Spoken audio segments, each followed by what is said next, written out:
Hail hail and welcome to part 8 of the Celtic History Podcast series, which charts the history of Celtic Football Club from 1887 to the current day. In part 7 of the series, titled The Best Team in the World, Chris was joined by Stephen Sullivan from FIFA.com, and they covered the golden period from 1960 to 1970. In a slow start to the decade, the players struggled to meet the demands of playing for such a massive club. There is a perception of mental weakness within the squad, at a time when Robert Kelly had an overwhelming influence on all aspects of team selection and tactics. However, times were changing, and with Sean Fallon finding playing gems for the club, this set the scene for the return of Jock Stein, who moulded them into one of the best teams ever to have played the game. We hear from ex-players who donned the hoops at this time, as well as the introduction of Celtic pools during the decade. There are details of the playing kit worn in the 1960s, history of the stadium, and the introduction of the Celtic song, all mixed with more fan stories and confessions.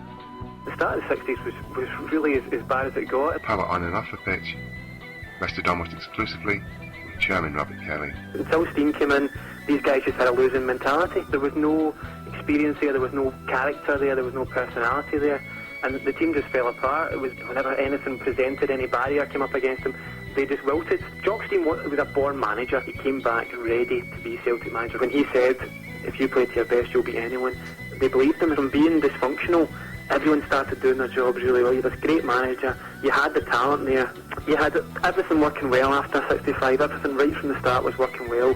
He knew that if Celtic could get the upper hand in Rangers, that's half the battle. Right from the start, he was saying Celtic are going to be a force again. And he said the measure of any great team these days is in Europe. That's where great teams are judged. Celtic wasn't a selling club, and that was never really been the case before. And that was the policy of the club at the time. It was all based on youth. During the 1960s, we won 20 trophies. The favourite ever player has got to be Tommy Burns. The ones I really enjoyed most were probably the goals against Liverpool at Anfield, it's just the road to Seville. To fund the ongoing changes, Celtic launched the Celtic pools in 1964. On the line, I have Ian Young. Well, I thought the most important game in my career was 65. The Scottish Cup final. The one and only Mr. Bobby Lance. Bobby, absolutely great to talk to you. The one and only George Connelly. George, how are you today?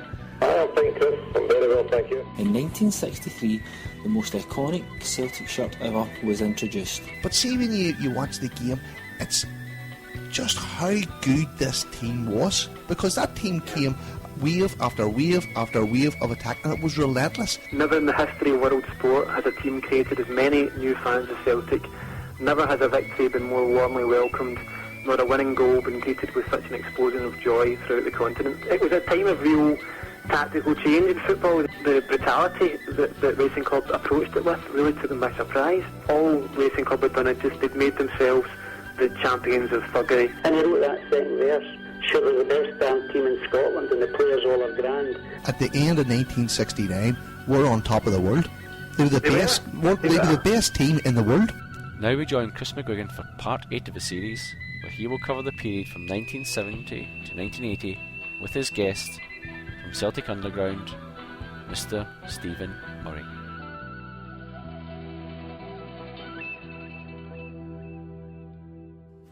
Nine in a row, it goes to show the greatest team of all.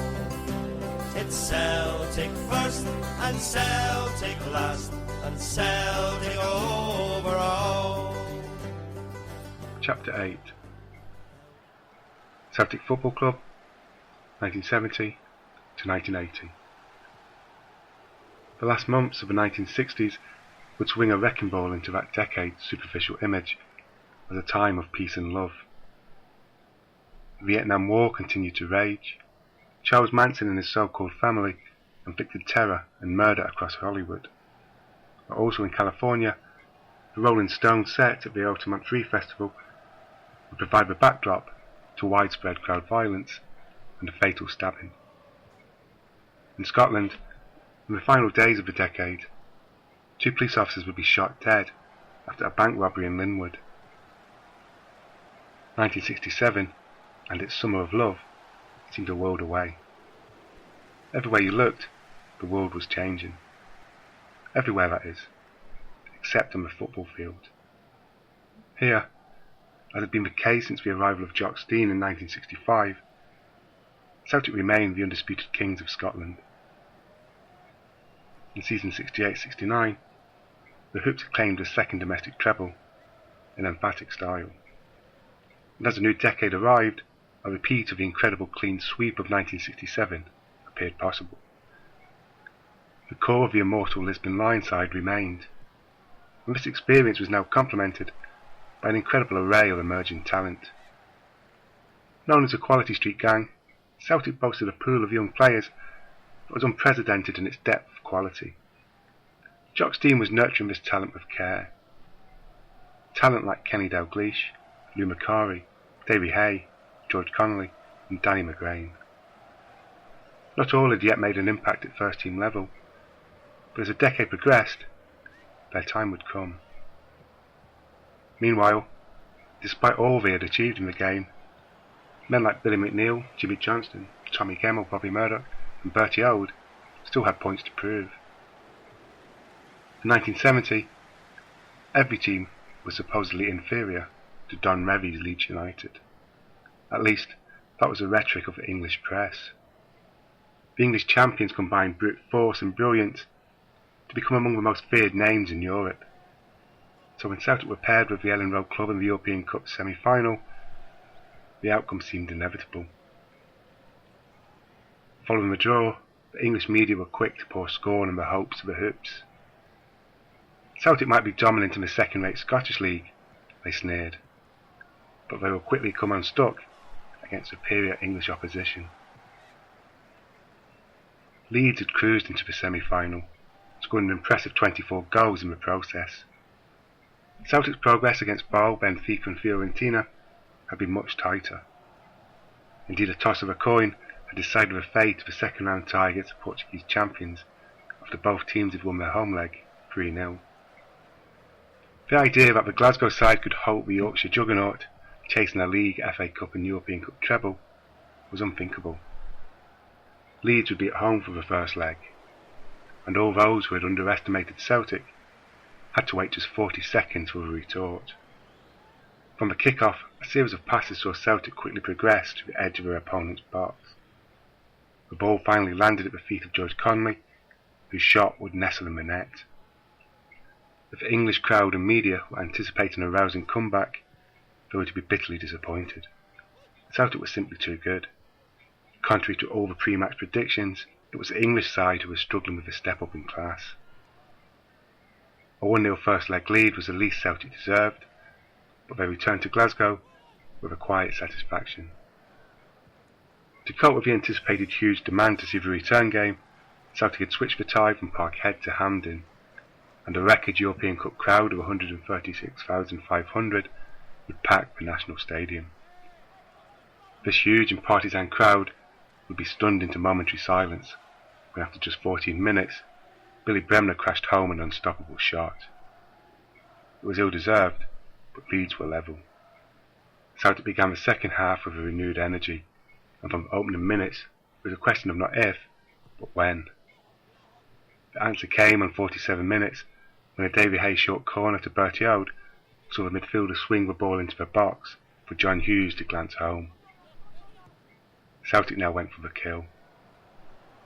Jimmy Johnston tortured the Leeds defence.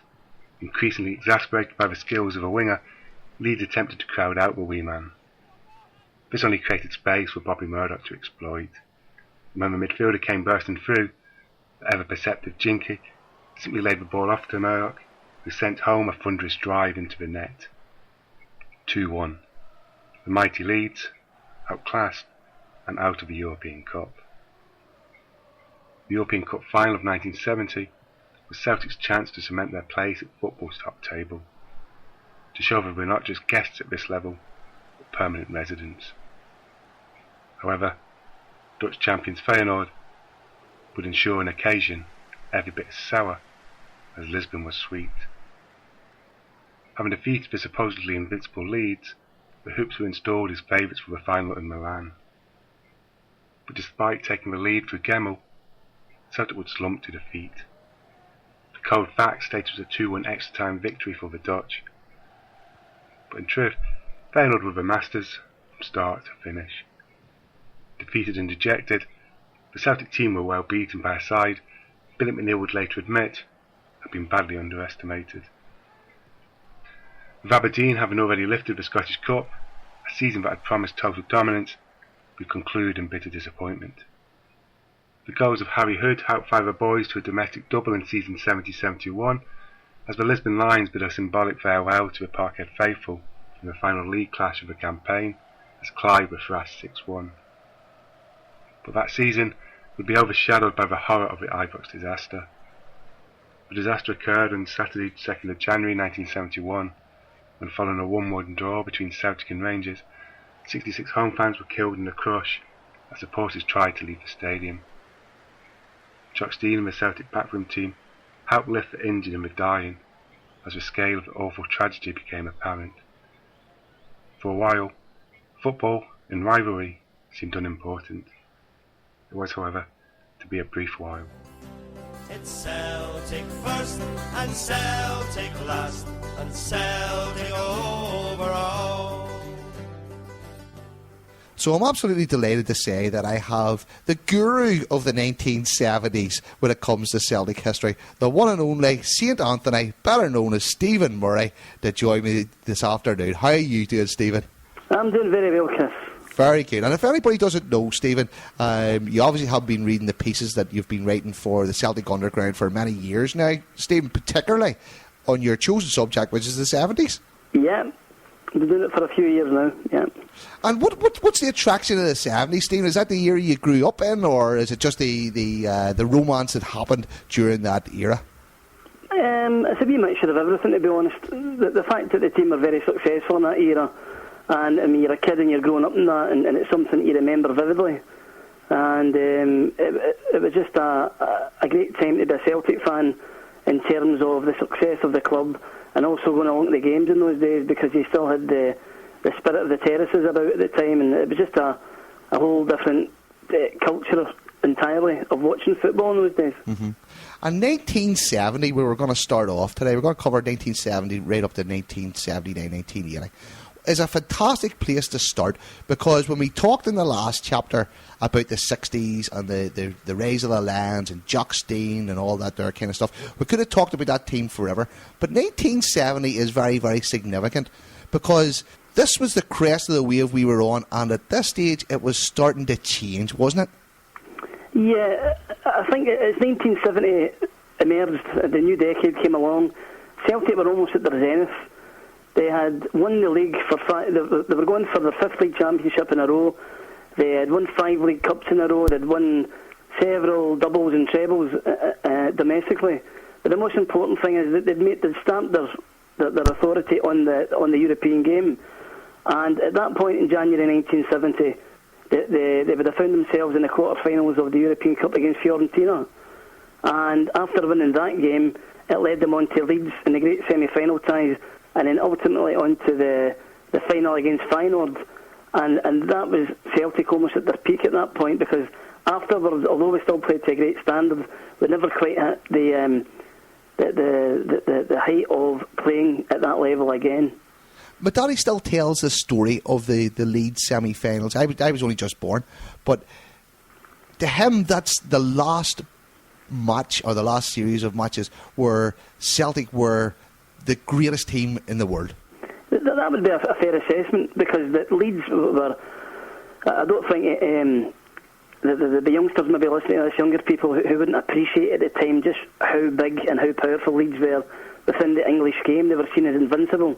They'd taken on the likes of Liverpool, Manchester United. They were beaten convincingly. They had a team full of international players. They were seen as the favourites that year to win the European Cup. And even although Celtic had won it in 1967, there was still a feeling that they'd come up against the rock in which they would perish, but would be Leeds. And to beat Leeds in the semi-finals, not just beat them, but beat them convincingly, really, it just, although Lisbon is always going to be the pinnacle in Celtic history, I think we underrate the Leeds semi-final games, because they were magnificent performances.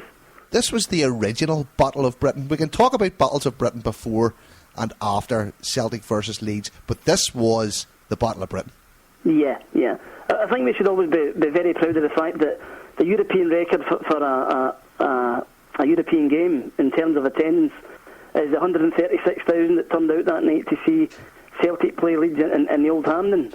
And you can probably add a few thousand onto that from the point of view, this was the days where you had very low turnstiles, where you could kids get lifts, people did double shuffles, guys just jumped fences and things like that. The security then wasn't as heavy around a football match as it is now. So I've heard estimates at that point to say there was anything up to 150,000 in Hampden that night. It was by all accounts, it was an astonishing experience. The noise when Celtic scored was almost deafening. So many people were in there supporting them. And although most people around the world thought this was an upset, Celtic fans and the Celtic team certainly didn't think this was an upset. Like, let's not underestimate or undermine what the quality in that team was at that stage.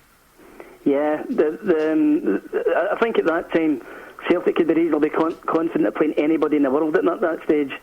Scottish teams in any form, whether it's international or club games, are always going to be seen as underdogs in terms of English. And I think that only served to inspire the Celtic players and gave them a platform to perform.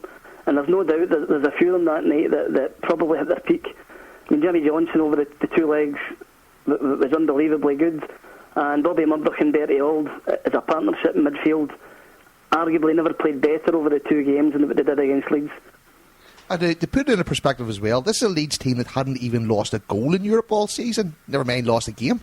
Yeah, as I said there, they were the dominant force in England at that time, and they were very much the team to beat, and they were very, very confident of winning the European Cup that season.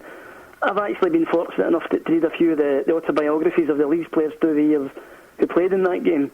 Guys like Norman Hunter and Johnny Giles and Alan Clark, and they're very, very complimentary towards Celtic because they admit at the time that although Leeds were a great team, Celtic were absolutely fantastic over the two games and in the end ran out very worthy winners.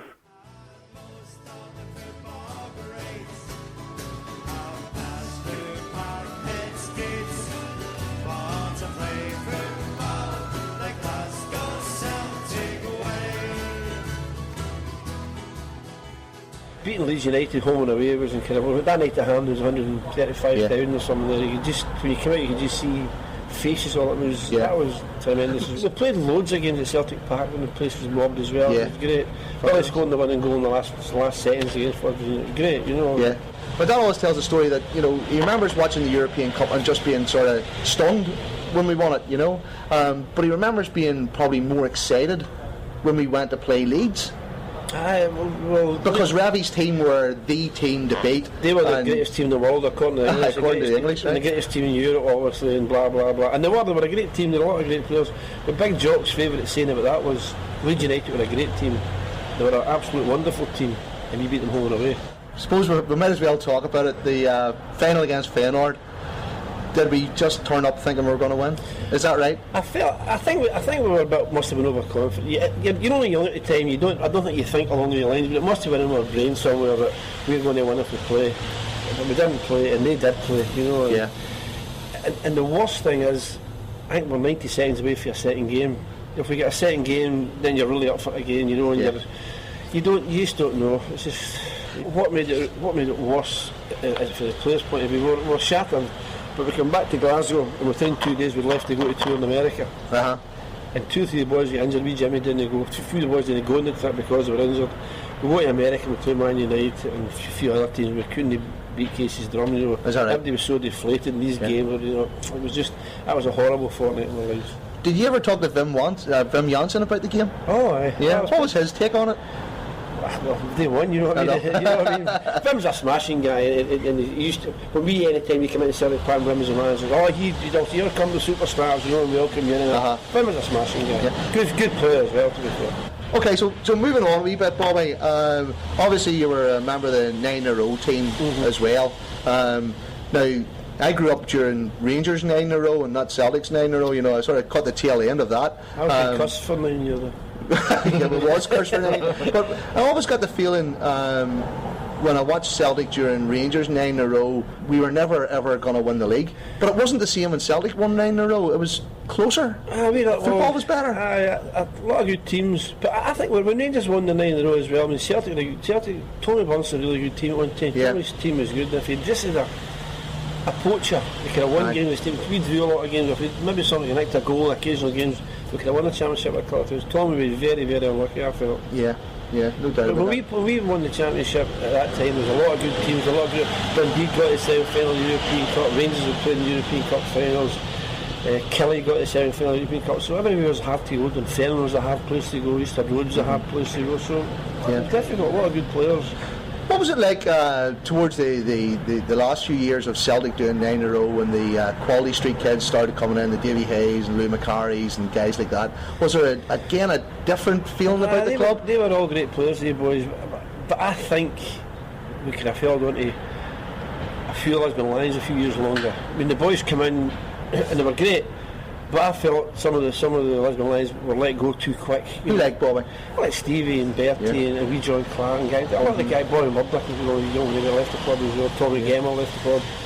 Yeah, I think they could have kept them maybe a couple of years longer. But that's only it's just my opinion. Sure.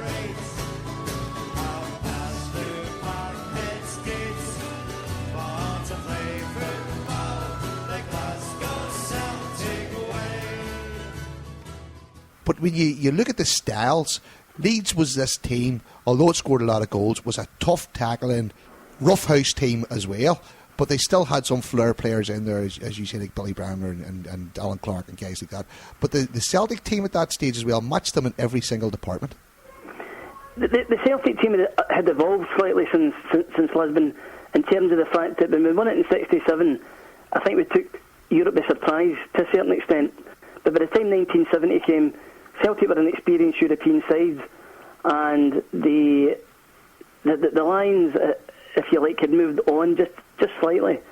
For example, Jim Brogan had come in place of John Clark, Davy Hay had come in place of Jim Craig, and you maybe had the likes of John Hughes, who was around the Lisbon era, but was a big player in the Leeds games. So there's an argument that the Celtic were actually a wee bit stronger than they were in Lisbon.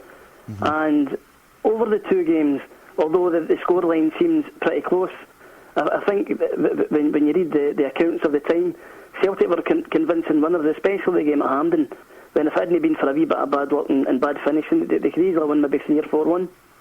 And of course the match only ended up 1-0 that night with George Connelly scoring, which was took a deflection and everything. It wasn't one of these spectacular goals or anything that night, sure it wasn't. No, of course that's the night as well that Jock Stein was faced with a terrible dilemma and what socks to wear, because apparently Leeds at the time had an all-white strip and Celtic had obviously wearing white shorts and white socks, and the referee deemed that there was a clash of colours, so Celtic, being the away team, were asked to wear a different shade of socks, and of course they hadn't travelled up with their customary green chain socks, so Don Ravey offered them either blue ones or red ones. And Celtic actually played in red, which was a sort of orangey shade of red. I've read accounts of it that say that the socks were orange. It's hard to say because, as I said, it was an unusual shade. But they tell me that from the time that the socks officially were red, but it wasn't much a choice picking red from blue.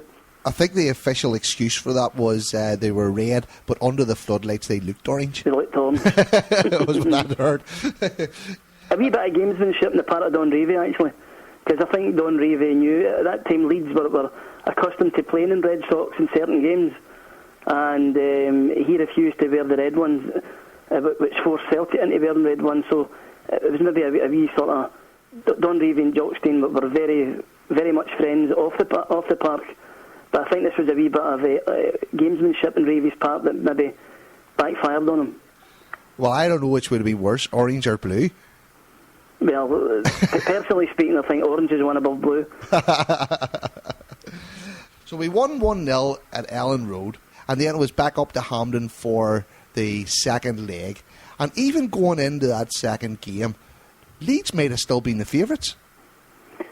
Well, there was a feeling that Leeds couldn't have played any worse in the second game than what they did in the first game, and certainly some of the English newspapers were saying that if Leeds got the first goal, then everything would change. And the irony is, they did get the first goal that night, and it was an absolute cracker. Billy Bremner fired a shot right into the top corner at the Celtic end of the ground. And there's no doubt that did knock Celtic off their stride for a wee bit. But it shows you what not only strength as a team, but mental strength that they had, that they were able to cast that aside and come back and dominate Leeds for the rest of the game. Mm-hmm. But it is worthwhile pointing out that when you've got 130,000 voices behind you cheering you on, then that's always going to be a great inspiration.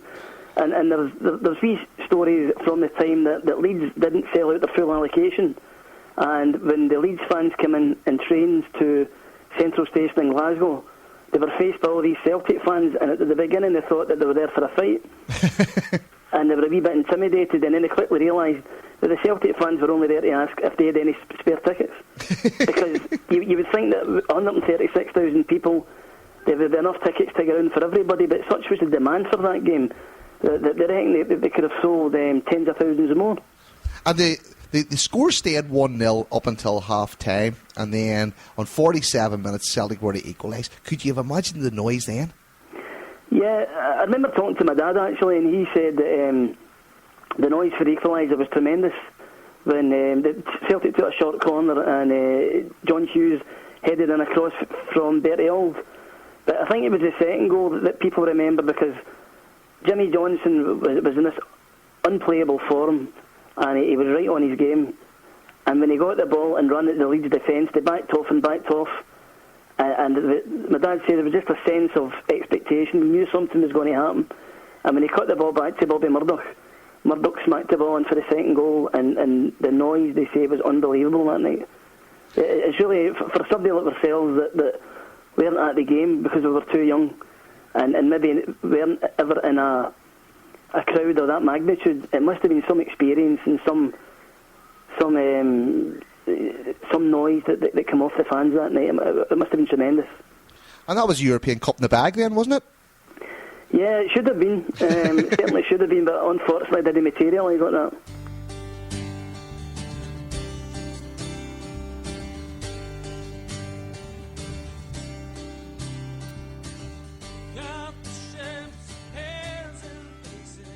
The 1960s saw major work done to combat housing shortages within Glasgow.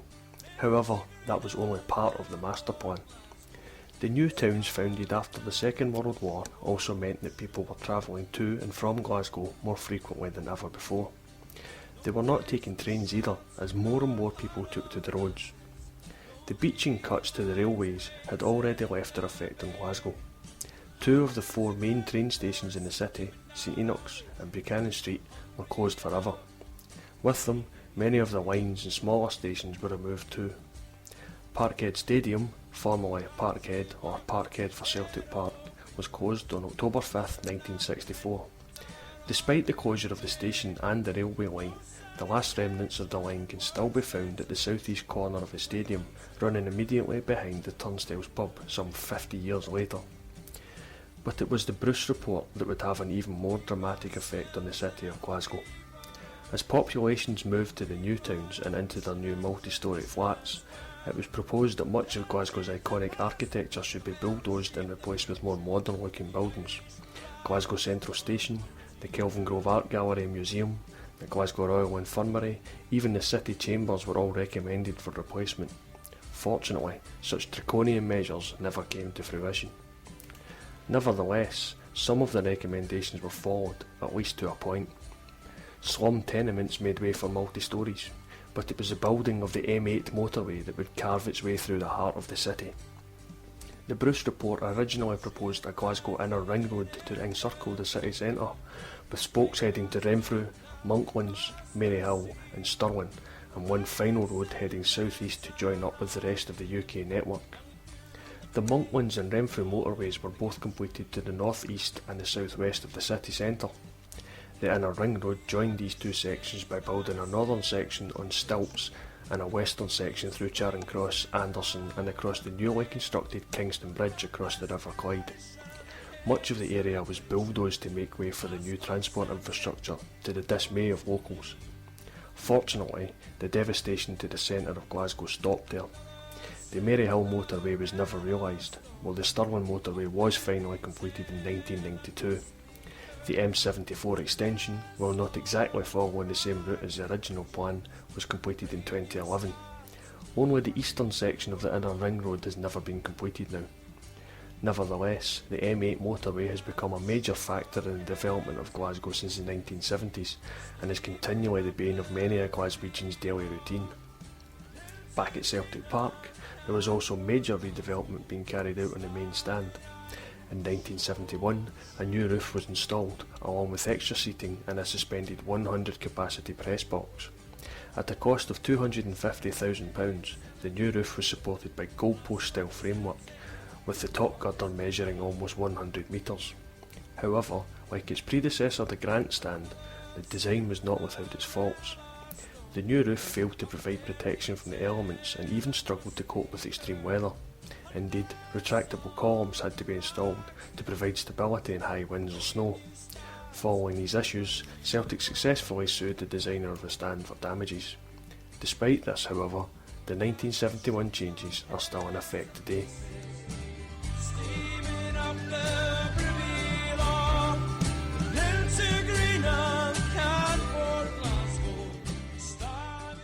And although we could talk about winning the championship and stuff that year, there's only one event really that springs to mind. Even though we'd beaten Leeds, the European Cup final against Feyenoord was the event that everybody had put in their mortgage on Celtic to win. Celtic were certainties, weren't they, in a two-horse race? There was always that thing about the writing that Jock Stein and the players underestimated Feyenoord, and I don't doubt for a minute that after beating Leeds, they maybe get a wee bit too cocky and things like that. And the sad thing about Milan was it was the opposite of everything that Lisbon had been. In Lisbon, it had been bright, sunny weather. In Milan, it was night time. It was pouring the rain. It was an awful night, and the supporters who went along get soaked to the skin that night. In Lisbon, we had dominated the game, and in Milan, it has to be said that Feyenoord by far were the best team and dominated the game then. And you know, for everything at Lisbon had been good, Milan on the reverse side was bad. And it is a galling thing to think about that they were only maybe a couple of minutes away from a replay, and the hope would have been that we couldn't have played any worse in the replay than we did in that game. And maybe there's a wee element that Feyenoord would have thought to themselves that maybe they'd shot their ball and had their opportunity. But there's no doubt about it that Feyenoord deserves to win. Especially when Celtic took the lead after 29 minutes, and you would have thought at that stage, well, okay, they might be playing bad, but they've got a goal here, it's just a matter of time.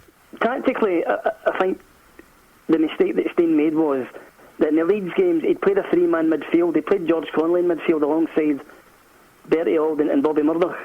But when we played Feyenoord, he played two in midfield against Feyenoord's three. And looking back at the footage of that game, if you ever see it, we're totally outrunning midfield. We can't get the ball to Jimmy Johnson, we can't get the ball to John Hughes, because Feyenoord's tactics were spot on. They had a stranglehold in the middle of the park. And I think if Jock Stein had his time again, he would have played George Connelly in midfield to give us the extra man, in which case we wouldn't have been so overrun. And I think the whole course of the game would have took a different turn. But it just didn't click. Just that night, it just didn't click. Celtic just didn't seem to be at the races. Of course, I was watching it in hindsight, many years later. But when you watch the game, it wasn't the Celtic that you saw in Lisbon, and it wasn't the Celtic that took Leeds by the scruff of the neck and sent them back down south to think again. It was just stale, wasn't it? It's difficult to say. It was maybe just a bad day at the office. But there was talk at the time. Glasgow's a small village in many respects. It's a village mentality. And after the game, there was the feeling that the players were had paid too much concentration on the commercial side of getting to the final. I'm sure that it's the first time that the players had appointed an agent to act on their behalf to get a pool of money, so that after the final they would split the money amongst themselves. Because apparently in Lisbon they didn't make a great deal out of it, and I think the football was becoming a wee bit more commercialised, and they saw an opportunity to cash in that. And there's nothing wrong with that really, because at the end of the day they're professionals. But there is Celtic fans from that time who travelled to Milan who to this day feel a wee bit bitter that the players weren't focused the way they should have been on the game because they maybe had one eye on the commercial activities that were taking place behind the scenes. But still, all in all, it was still a successful season, and we were still sort of right smack bang in the middle of our 9 in a row. And when they lost the European Cup final, there was an American tour planned as well. And here was Celtic, league champions, runners-up in the European Cup, and when they went to America, by all accounts, they just didn't even want to be there. Yeah, I think that's the tour where Tommy Gemmell and Bertie Hill were sent home for misdemeanours. I think that there was maybe a wee bit of breaking the curfew and things like that. And if I remember rightly, Jock Stein stayed home and Sean Fallon took the team. So I think there was a wee bit of lack of discipline. It was almost like when the teacher's away, the kids will play up a wee bit more. And you're right, they didn't want to be there after what happened in Milan against Feyenoord. The best thing for Celtic would have been to have a long holiday and recharge the batteries. And I think the plan had been to go to America with the European Cup and, to show it to the expats, etc. But as it happened, there was a bit of a damp squib and it wasn't the greatest of tours that they've ever taken part in. And at that time, Stephen, Scottish football was one of the most successful and entertaining leagues in all of Europe, wasn't it? Yeah, there's no doubt about that. It's quite sad when you look back on it because at the period of Celtic's 9 in a row, one of the greatest achievements I think that Jock Stein achieved was that he won the 9 in a row at a time when there was fierce competition, not only from Rangers but teams like Aberdeen and Hibs had exceptional teams at the time. The sad thing for Scottish football is that they were always going to be cherry-picked by the big English teams. So along the line you get players like Martin Buchan and Joe Harper, for example, who signed for the big English clubs. And then over at Easter Road there was guys like Alec Cropley and Peter Marinello and people like that found their way down south as well. But there were some notable results in that period, even in the European scene. I mean, we do have to give credit to Rangers for winning the Cup Winners' Cup in '72.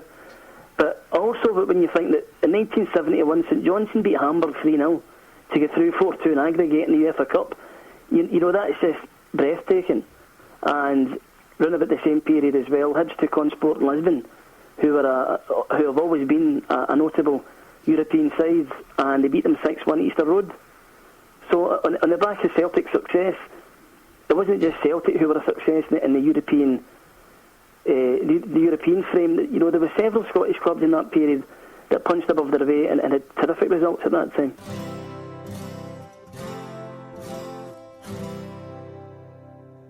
We seek him here, we seek him there, never to find is very rare. You can go to any single country in the world and you'll find dedicated followers of Celtic. Favourite Celtic memory? Probably beach ball Sunday. The beach ball party at Ibrox. Absolutely phenomenal. I remember I nearly came to blows that game. Walked into Ibrox and sat down and I had on one of the Guinness St Patrick's Day hats with a sombrero on top. And I walked in and sat down in the seat and the guy behind me nearly had a heart attack. I says, "Don't worry mate, I'm going to take it off during the game." No, that's one of my best ever memories from that game. Every time Sutton launched the ball up front, because he played centre half that day, he launched the ball up, the Huns all laughed. And he launched the ball again, the Huns all laughed. And then they realised every time he launched the ball, it landed at Larsson's feet. Great day, great day. Shoved it up with SFA and Rangers that day, making us play. It's a soon after Boa Vista, but brilliant day. In Germany or Holland and in Norway, in all the towns like Donegal. I'll be back to Celtic and drinking a can, and the Polish were running up to get us, and I goes like my mate, "Hold that can a minute," and they jailed my mate, and that was it. That's my funny story. That's a true story. We've had our times, 9 in a row. So Lisa, favourite ever Celtic player? Tommy Burns. Without a doubt, Tommy Burns. I was somewhere about maybe 4 or 5 years of age, sitting in the main stand with my dad, King Kenny Dalglish was the man, and I nearly caused a riot when this boy with red hair come on. He's playing early days of Tommy Burns at Celtic, and I said, Dad, I don't like that King Kenny. And all these grown men turned and thought, what's that wee lassie saying? Nah, I don't like that King Kenny. And my dad says, who do you like, sweetheart? And I said, him with the red hair. I like him. And that was it. Tommy Burns, my hero. America or Canada, you'll find him. Voidedina. Big Billy scored that goal in the last minute with the quarter-finals of the European Cup in 67. That was brilliant that night. I would say that was my best ever game. I think I was 10. I remember my dad taking us on his shooters. It was brilliant. Right, that's my best ever game. Voidedina. Oh, Celtic mean you're to me. In my blood. In fact, before I got married, I was told the wife, Celtic comes before her. Are you still married? And I'm still married. Yeah, you'll find dedicated followers of Celtic.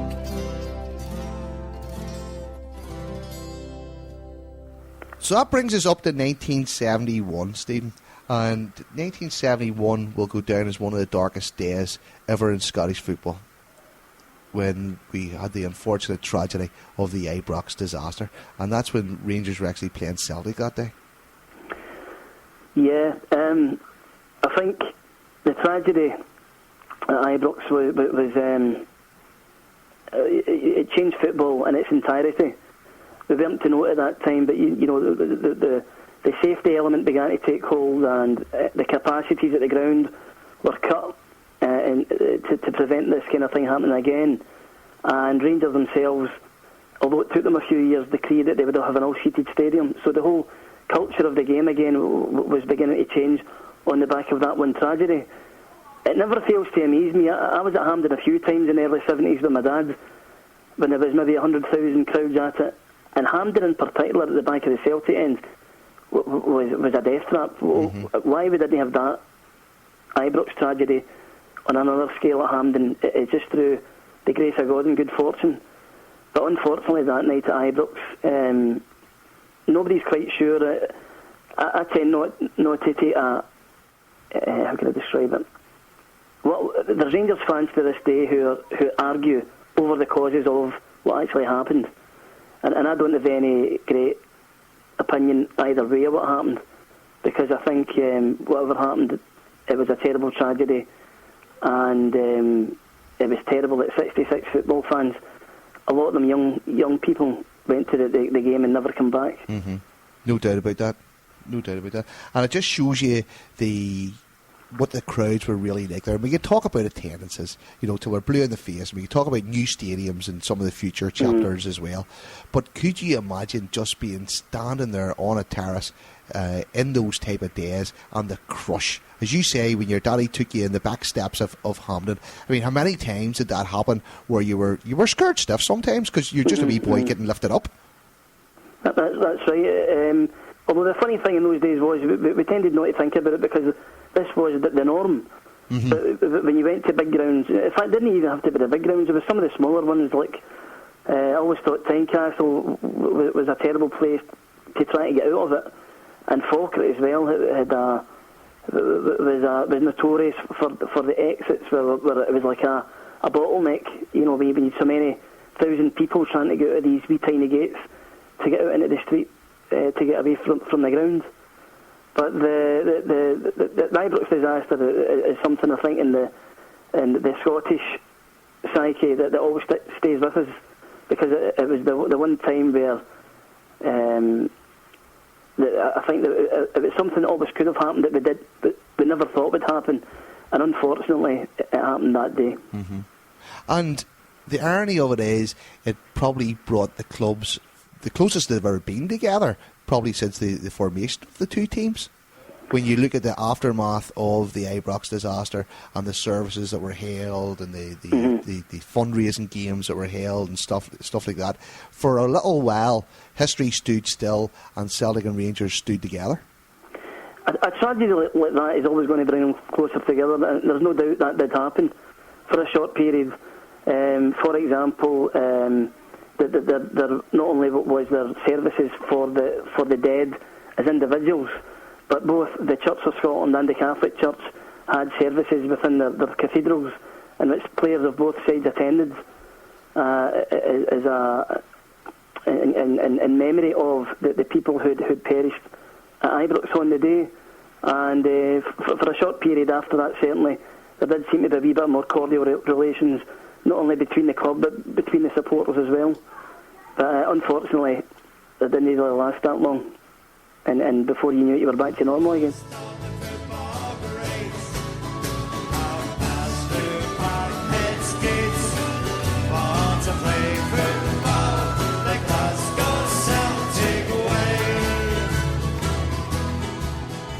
I'm absolutely delighted to have the Hammer of the Hibs, Dixie Deans, on this week. Everyone was still there, apart from maybe two. I think Ronnie Simpson wasn't there, and who else? John Clark wasn't there either. There was only maybe two. That was it, and the rest of them was all Lisbon Lions. Well, Bertie Auld wasn't there. Bertie just left, It was unreal to be playing alongside these guys that won the European Cup, and I'm in a par with them, and it was just fantastic. At that same time when I signed, Dalglish broke through and Lou Macari. Yeah. And this is the front men we had, and Harry Hood and Bobby Lennox and Jenky were all fighting for a place, of course. It was a battle for a place, and it was unbelievable, and we had a great team at the time, we still had a great side, and we went to 2 semi-finals of the European Cup. So you're talking about how you're well received with the supporters and all the rest of it. You also have the unenviable record of being the first player ever to miss a penalty in a European tie to send their team out. Is that correct? Yeah, well, I didn't realise it was... I brought you down to earth with a bump there, didn't I? I mean, the penalty kick, we'd been training a couple of days prior to doing a Mill, and we were practicing penalty kicks, and I kid you not, Chris, I must have taken about 100. And at a 100% record, I scored 100. And I was, it was unbelievable. And when I got tape brought on, I was a sub that night. That's right. And I was a sub, and I maintain to this day, if Joe would have played me for the start, would have won 1-0. I wouldn't have went to penalties. Yeah, I didn't need the penalties. I wouldn't have needed it. It was the way Joe played the game, because I had, in actual fact, when the team was read out, Chris, the day before the game, and I wasn't playing, I was sub. Right. I was raging. I was really angry, Who did he play instead of you, Dixie? Sorry? Who did he play instead of you that night? I think it was just Dalglish was playing. Just on his own? He could take off for me. Plenty of games. Dalglish, Kenny was there. What happened was, Chris, when they read out the team the day before the game, on the Tuesday, down at Mill, we're down at Mill Hydro State for 4 days. He read out the team, and I wasn't playing. I was so angry, I said, I'm going to see the boss after it, But I did, and I went to his room in the hotel. I tapped the door after after the meeting was by. He says, "Hi, Dixie, what is it, son?" I said, "Boss, I'd like to speak to you, can I in, He says, "Why don't you come?" I said, "Boss, why am I not playing?" He says, "Dixie, sit down, son, sit down next to the bed." So I sat next to the bed, And Chris, he made me feel 10 feet tall. I was going in there, I was going to say this, I was going to say that. And I came out 10 feet tall. He says, "Dixie, I'm home to win the game through you." And this and that. He said, "They'll play it tight, the Italians play it tight, blah, blah, blah." He went through all this stuff. He says, "I'm going to bring you in at half time. And you're the man, you won us again." And I'm all, so up and all right, boss. And I never got a chance to say anything. The first thing that I said was, "How am I not playing, boss?"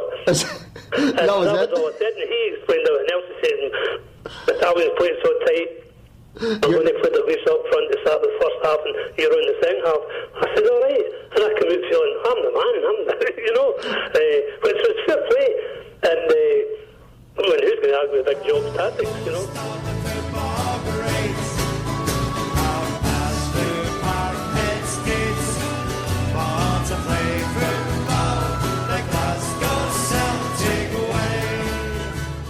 1971, 1972, we can talk again about another European Cup. Inter Milan on penalties. The famous night whenever Celtic played Inter Milan and lost on penalties. Yeah, that was Dixie's downfall on the night. Will he ever live it down? Well, he was unfortunate for the point of view. I'm sure he came on as a sub that night for Dalglish. So Dixie's come onto the park and he might not have been as fresh as what he would have been if he'd have been playing for the start. But he was just unlucky because they say that in the run-up to the final, Jock Stein had penalty competitions and Dixie was winning them all. So it just goes to show how you can practice until you're red in the face, but when it comes to the actual taking it in front of the crowd and when push comes to shove and it comes to the crunch, Dixie was found wanting. But that's gone, because if it had won that semi-final, that would have took us through to playing Cruyff Ajax at a time when they were at their peak. That would have been a magnificent final. That would have been fantastic, wouldn't it? You know, mouth-watering stuff. I think it was in Rotterdam that year, and they would definitely have the advantage in terms of the support, because playing in their own country. But that would have been an outstanding spectacle. The likes of Murdoch and Johnson and Dalglish coming up against Cruyff and Neeskens and Rep, and that would have been fantastic. And Inter Milan, I have to say, I don't think were the team that had been in the 60s. I think that they were a side that was in decline, and for 2 legs they just defended like hell and got lucky. Mm-hmm. And again, 75,000 people turned up that night to watch the semi-final. And actually Rangers played a semi-final on the same night, was it? Yeah, it's worthwhile pointing out that on the same night there was 80,000 at Ibrox and 75,000 at Celtic Park, and by all accounts the police managed to police both occasions without any incident. And these days they would never allow Celtic and Rangers to play in the same day with any opposition, and I think that there's a certain amount of laziness that's crept in to the police in Glasgow over the years, because in those days they were really good at their job in terms of policing football games. And when you think 155,000 people travelling there, being at the game and travelling back again, and everything went off without incident. And the only sad thing is for ourselves and the sake of Scottish football is what an achievement it would have been to have two sides from the same city and the two big competitions in the final. And again, it reinforces what you were saying earlier on about the strength of Scottish football. You know, when you look at whenever Rangers won their 9 in a row and they compare it to Celtic winning their 9 in a row, there's no comparison. When you start talking about the history and the facts, there's no comparison whatsoever. Because, I mean, let's be honest, when Rangers won their 9 in a row, Celtic couldn't have beaten Casey's drum. It's not so much that the Celtic couldn't beat a drum, it's the fact that Rangers basically won their 9 in a row through the chequebook. Everything was done at great expense, and each season that they managed to bring in these European class footballers and keep winning the league. And I think that the biggest criticism of Rangers at the 9 in a row stage is that certainly there was one season where they made they went close in Europe, the first season of the Champions League. But when you think that there were another 8 opportunities to make their mark, and with all the players that they had at their disposal at that time and the financial strength that they had behind them, they should definitely have done better than what they did. Whereas I think through Celtic's 9 in a row period, we constantly had a European. We made a reputation for ourselves in Europe, and we had not only did we win it, and we lost another final, but we did another 2 semi-finals as well. And then that brings us up to 1972, Stephen, and we had another record that year whenever Celtic beat Hibernian 6-1 in the Scottish Cup, and that was a record, of course, for Mr. Dixie Deans. Mm-hmm. Well, this was Dixie's salvation after missing the penalty. I think he was a wee bit nervous at the reaction of the fans, and the fans couldn't be any better to him. They did appreciate that penalty kicks is a bit of a lottery, and that it could have happened to anyone. And Dixie was cheered to the rafters that day against Hibs all the way through, and he repaid Jock Stein's faith in him by scoring a hat-trick. But I think it's worthwhile pointing out here that the whole shape of the team was changing. one of Jock Stein's greatest achievements was that he kept Celtic running during a period of transition, and by 1972 the Quality Street kids who were the youngsters that had been coming through from the late 60s onwards, guys like Davy Hay, George Connelly, Danny McGrain, Kenny Dalglish, Lou Macari, they were all established first team players by 1972, and most of them would have played in that final. And as I said earlier there, the Lisbon team, some people have been critical about Jock and saying that he brought that team up too quickly in Lisbon, and he maybe let guys go who had a couple of years left in them. But I think Jock knew that these kids were so special and they were coming through that he couldn't hold them back anymore.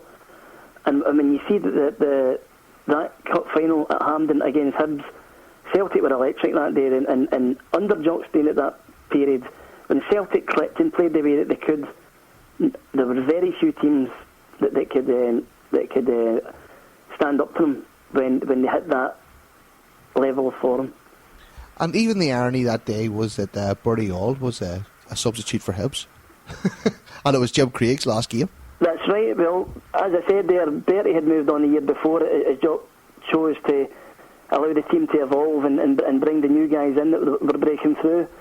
And Jim Craig actually finished at the age of 29, which, when you think about it, he probably had at least another 2 or 3 years at least left in him. He was a very fit player, Jim Craig. He was a tremendously athletic guy who shifted up and down the park, and I often wonder if he left too early. He had definitely had 2 or 3 years left in him. It's quite disappointing that some of the Lions left, but when they still had a good bit of football in them. But as I said there, I don't think Jock could hold young guys like Danny McGrain back any longer, who were champing at the door. And it was Celtic at that time, the squad they had was unbelievable. There was a replacement in every position. The competition was very, very fierce.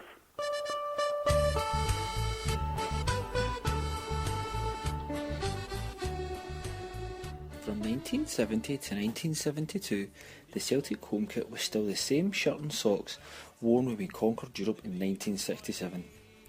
From 72 to 76, seen a green collar added to the Celtic home kit, and the first piece of shirt sponsorship branding added to the Celtic kit.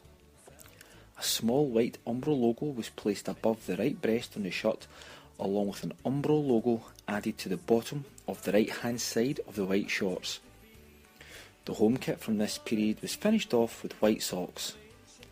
From summer 76 to May 79, the green and white shirt with green collar was still being used, but with a Celtic crest added in an embroidered manner onto the middle of the chest of the shirt. The Umbro logo was moved to be positioned on the left of the club crest. Again, the home kit from this period was finished off with white socks. From 79 through to 80, seen a new style of home shirt, one that's seen a white V-neck collar introduced to the green and white hooped home shirt. The Celtic crest was placed on the left breast with the Umbro logo, and for the first time the Umbro name added to the right breast. The Umbro text was also added to the Umbro logo, which was embroidered onto our white shorts. And once again, the home kit from this period was finished off with white socks. It's such a joy for us to see, for the day football settled away.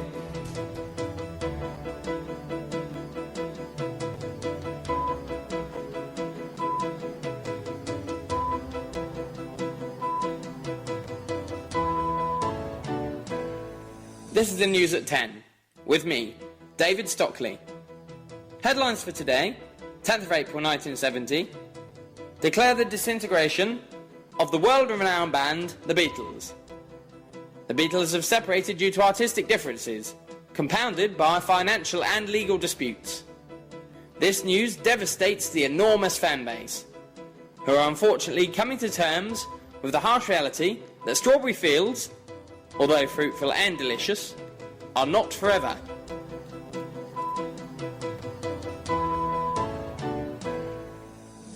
The thing about the 1970s is that the success that we enjoyed in the 1970s, there's so many things you could talk about. And even when we done the 60s in the last chapter, really the success in the 60s started in 1865.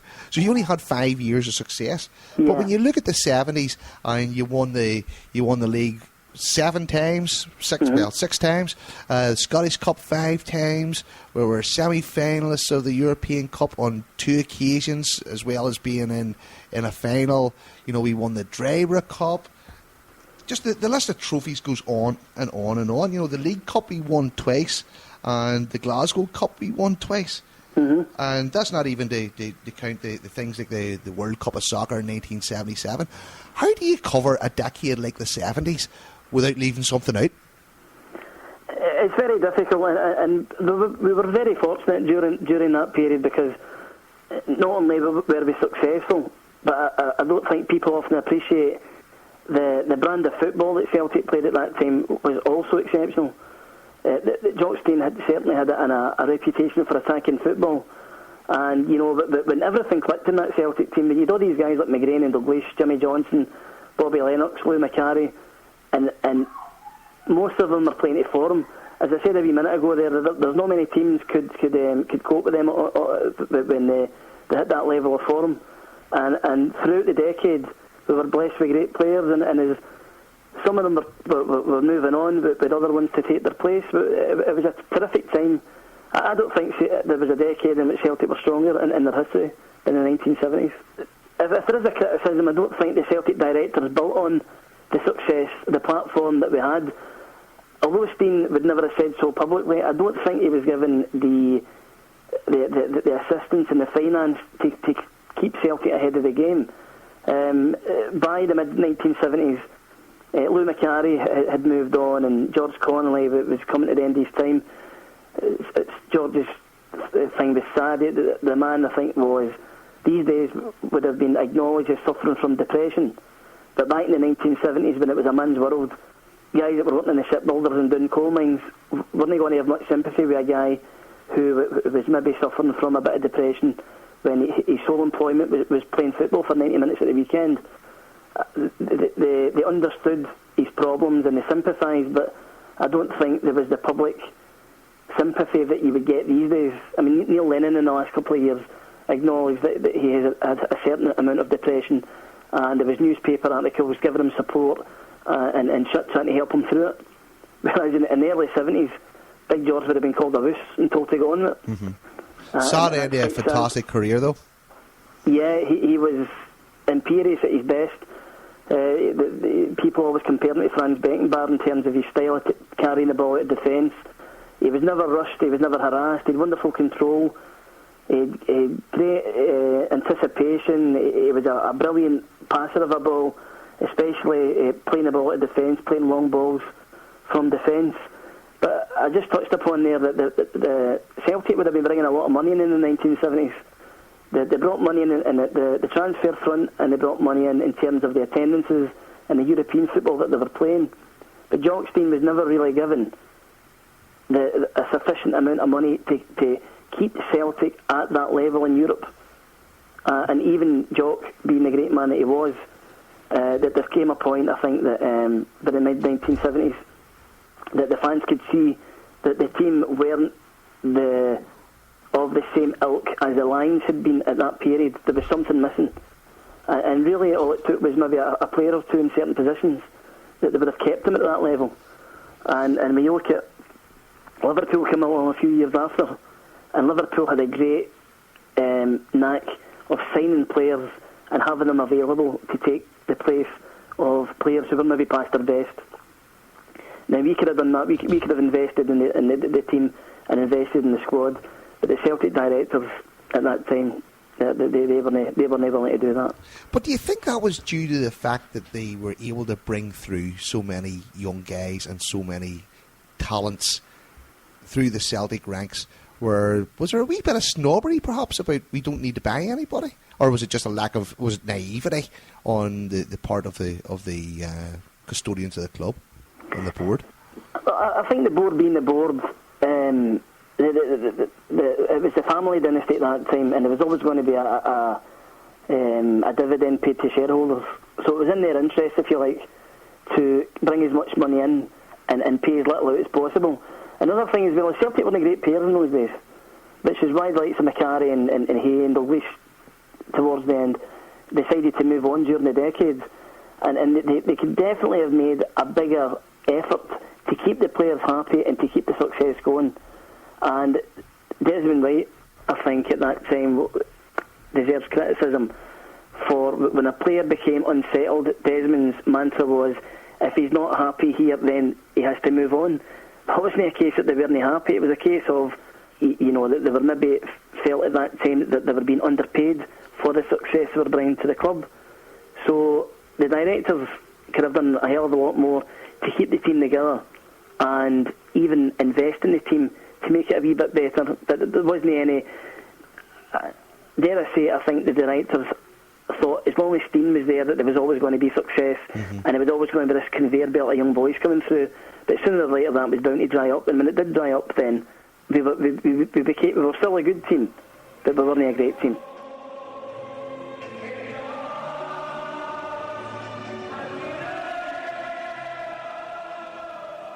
The Man Who Loved the Green, the Johnny Doyle story. Under a leaden Glasgow sky in the spring of 1980, Celtic stepped out onto the turf at Paradise to face the might of the Spanish giants Real Madrid in the European Cup. All the talk of the town had been on the Galacticos of Madrid coming to Glasgow, including English wonder star Laurie Cunningham, who graced the front of the matchday programme in his all-white kit, alongside ageing European Cup winner Bobby Lennox, who was then a sprightly 37-year-old. Future Real Madrid manager Vicente Del Bosque was also in the Spanish side, and as the game got underway, football aficionados the world over rubbed their hands at the prospect of a ding-dong quarter-final tie. Alan Snedden ran the show for Celtic, and after George McCluskey put Celtic 1-up on the night, the battle for midfield domination solidified. After tough work in the centre circle, a combination of Murdo McLeod and Davy Provan ripped the ball from the feet of the mercurial Cunningham, and Snedden, her-like, raced into the space on the wing. The ball was soon delivered to his feet, and a looping cross was fed into the heart of the Real Madrid defence. There to meet it, rising like a salmon into the great Glasgow night, was a flurry-haired Celtic fan from Uddingston, who lived the dream of pulling on the colours of the club he adored. Stealing between two defenders, Johnny Doyle smashed the ball into the shaking net with his head and immediately raced away to salute the jungle with a raised clenched fist. He had stood there many times among the tight ranks of the jungle as a Celtic fan, with his family, friends and neighbours from the district that nurtured him.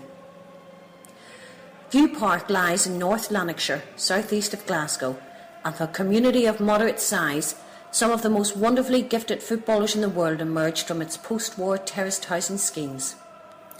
Celtic's greatest player ever, Jimmy Johnston, hailed from View Park, and Celtic's former assistant manager, double European Cup winner John Robertson, also came down the Burma Road. Johnny Doyle emerged from these same streets, a tricky, clever player and an even more wily character, who helped engineer his own move to Celtic by skillfully using a journalist to issue a "come and get me" to the club. £90,000 was parted with in 1976 to secure his services from Ayr United, a club record fee at the time, and it wasn't long before Doyle was terrorising opponents while wearing green and white. Often, the method of the referees was disgraceful in its application toward him. On one occasion in 1977, against his old team Ayr United, Doyle cannoned along the left flank before rasping a ball towards a teammate in the opposition box. Freakishly, the ball met the head of referee Bob Cuttle, and once he dusted himself off, the man in black promptly red-carded Doyle, claiming the Celtic player had deliberately aimed the ball at his head, a feat of genuine wonderment if it had been planned. Footage from the day provides great evidence of the idiocy of the official's decision, and Celtic manager Jock Stein can be seen furiously remonstrating from the sidelines while attempting to control an incandescent Doyle who was heading for an early bath. Famously, Doyle was again at the centre of controversy in 1979 on the final day of the season at Celtic Park, when a win over Rangers was necessary to take the title to Paradise.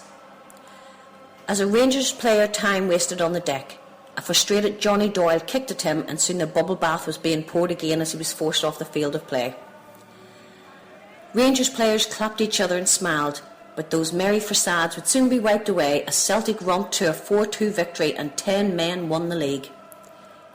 The nadir of the game against Real Madrid was still to follow, and while Doyle continued to perform an effective role in the first team, including lifting the Scottish Cup in 1980 at the infamous Riot match, his impression as simply a fan with a jersey persisted among the Celtic support.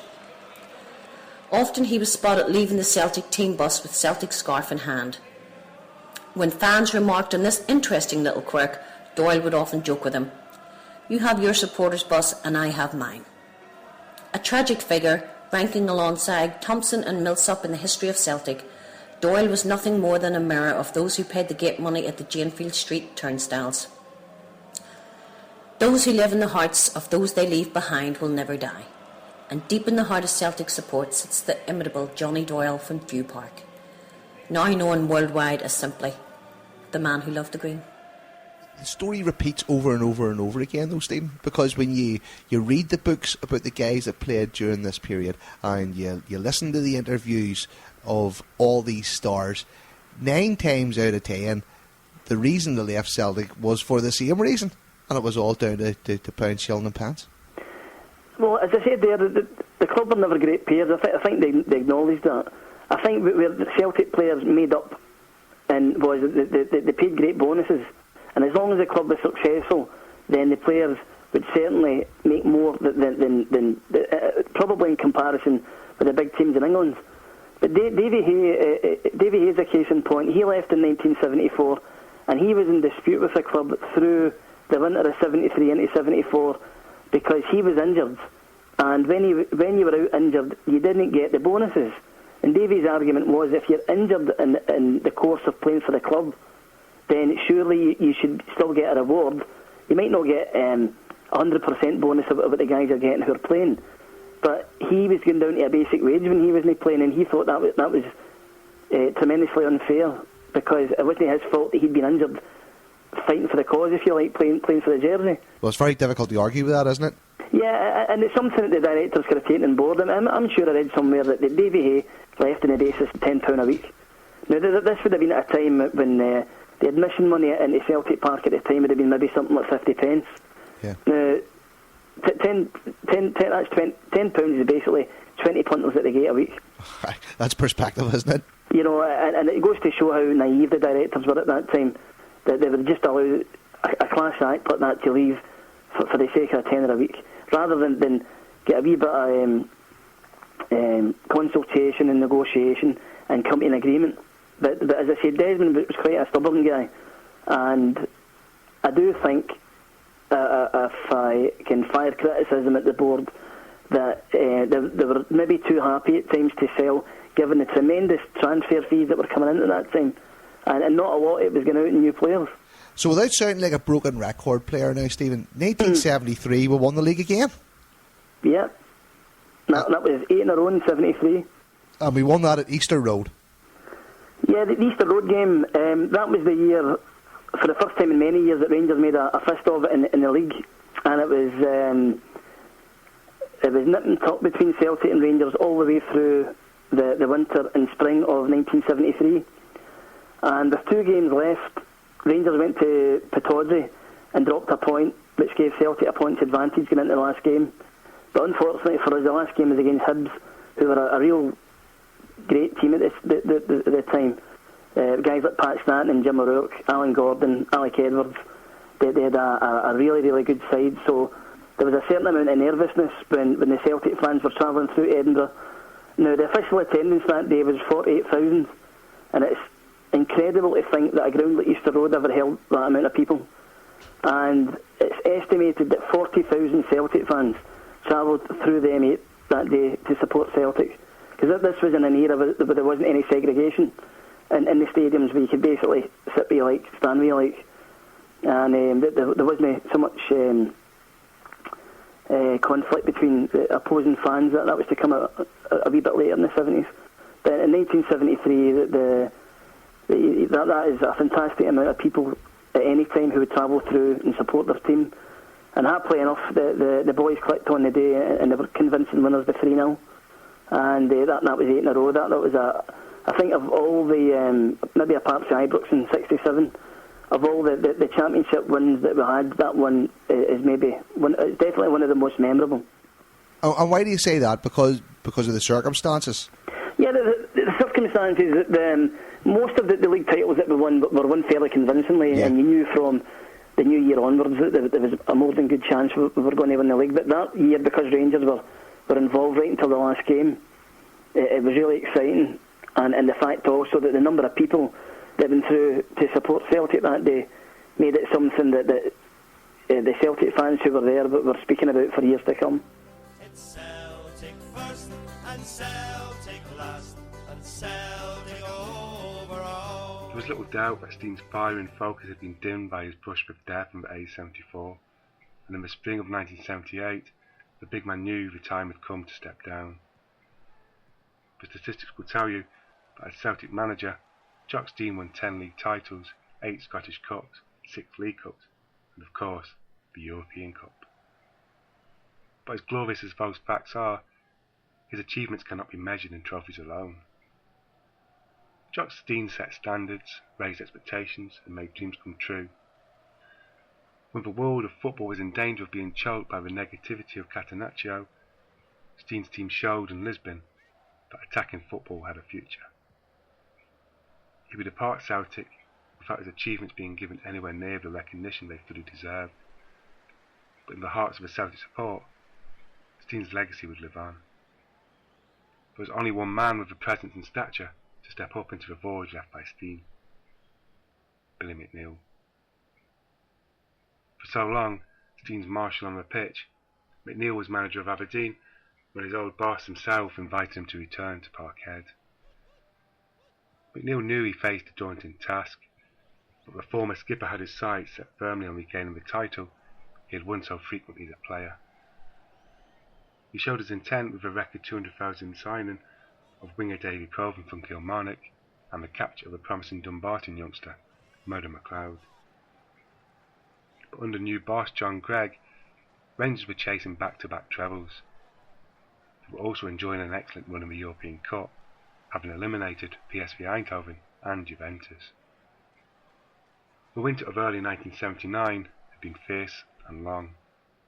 It had brought chaos to the country. The football fixture list was decimated, with almost 2 months of games wiped out by snow. Matches were rearranged and squeezed into a hectic climax to the season.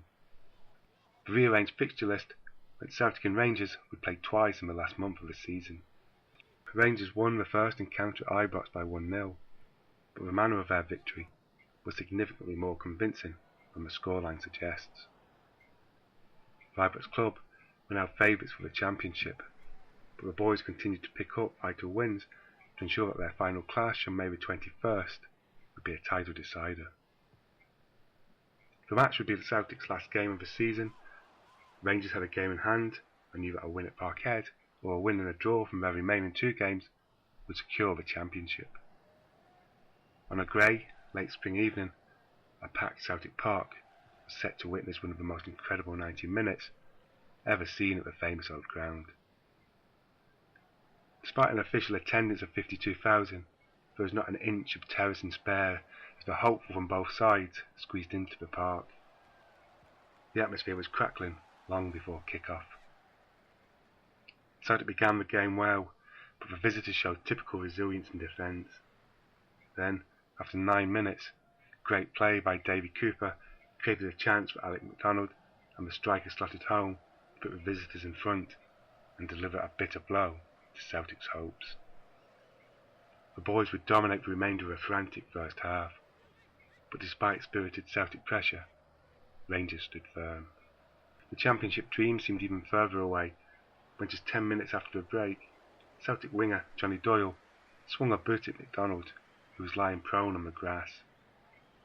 Doyle's kick was a response to suspected play acting, but the ref did not hesitate to show him the red card. As Doyle vanished down the tunnel, most observers believed he took Celtic's title hopes with him. Despite being down to 10 men, Celtic, roared on by defiant support, continued to push forward, and they finally got the reward on 67 minutes when Roy Aitken netted after a goalmouth scramble. Amazingly, the Hoops took the lead with just 15 minutes remaining when George McCluskey sublimely hooked home a deflected Aitken shot. Amidst the bedlam, Rangers managed to muster an immediate response. Before Celtic had a chance to settle and defend, Bobby Russell fired a shot through a crowd of players and into the net. 2-2. Again the Hoops fought back and began an incessant bombardment of the Rangers' goal. The support were back in full voice as the Hoops stormed forward. McNeil, the Rangers' goal, pulled off a great save from a brilliant Aitken, but with 7 minutes to go, he was beaten again. A clever crossball from McCluskey was well parried by the keeper, but he could only watch in agony as the ball hit teammate Colin Jackson before spinning into the goal.